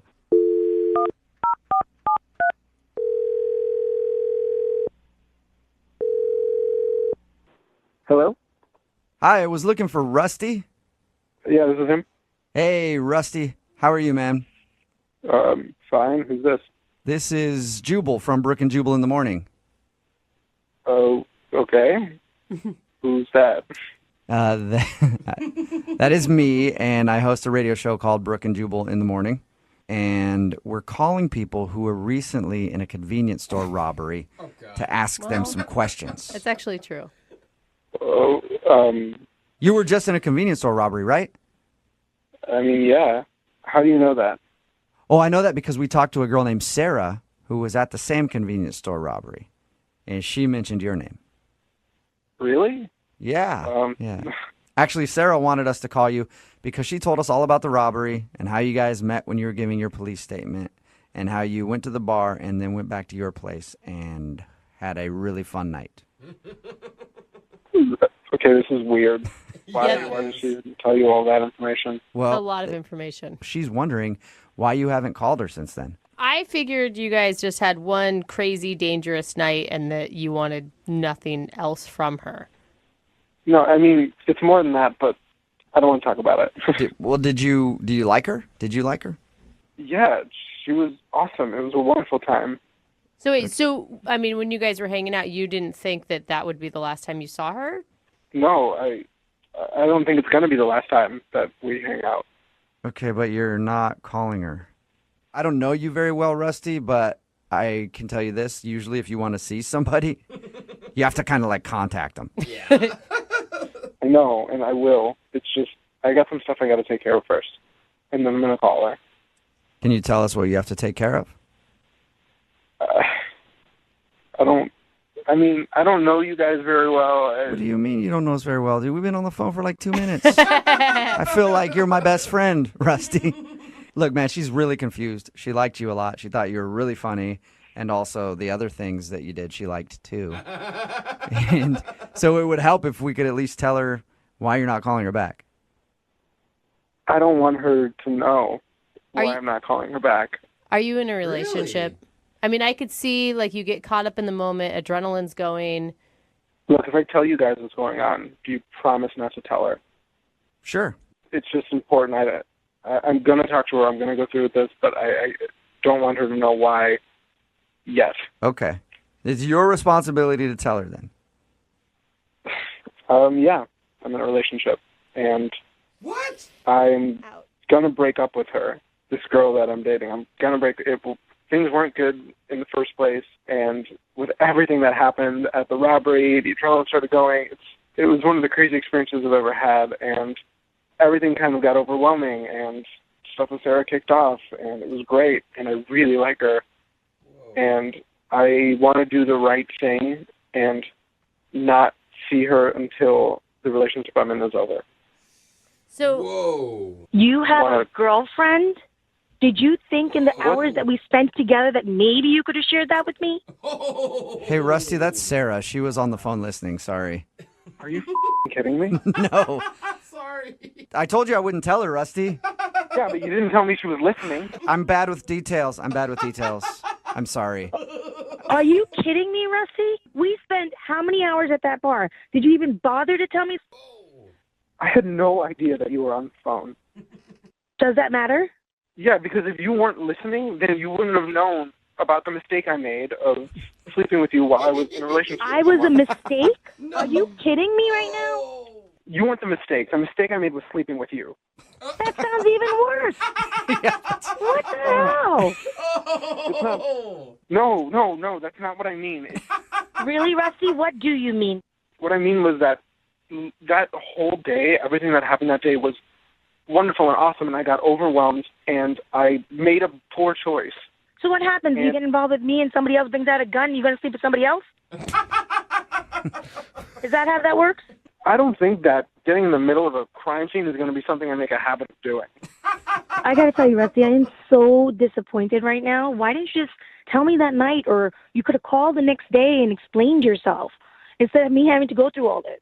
Well, you didn't call me either, and I was going to take care of the situation myself and then get back to you the appropriate way and then tell you everything that happened. When I left that morning, I gave you my number. I said, give me a call. How much more explicit could I have been? Well, I wanted to take care of this situation I dug myself into, and I wanted to do it the right way. Right. So the situation's taken care of now. Yeah, is it? Are you still with your girlfriend, Rusty, or?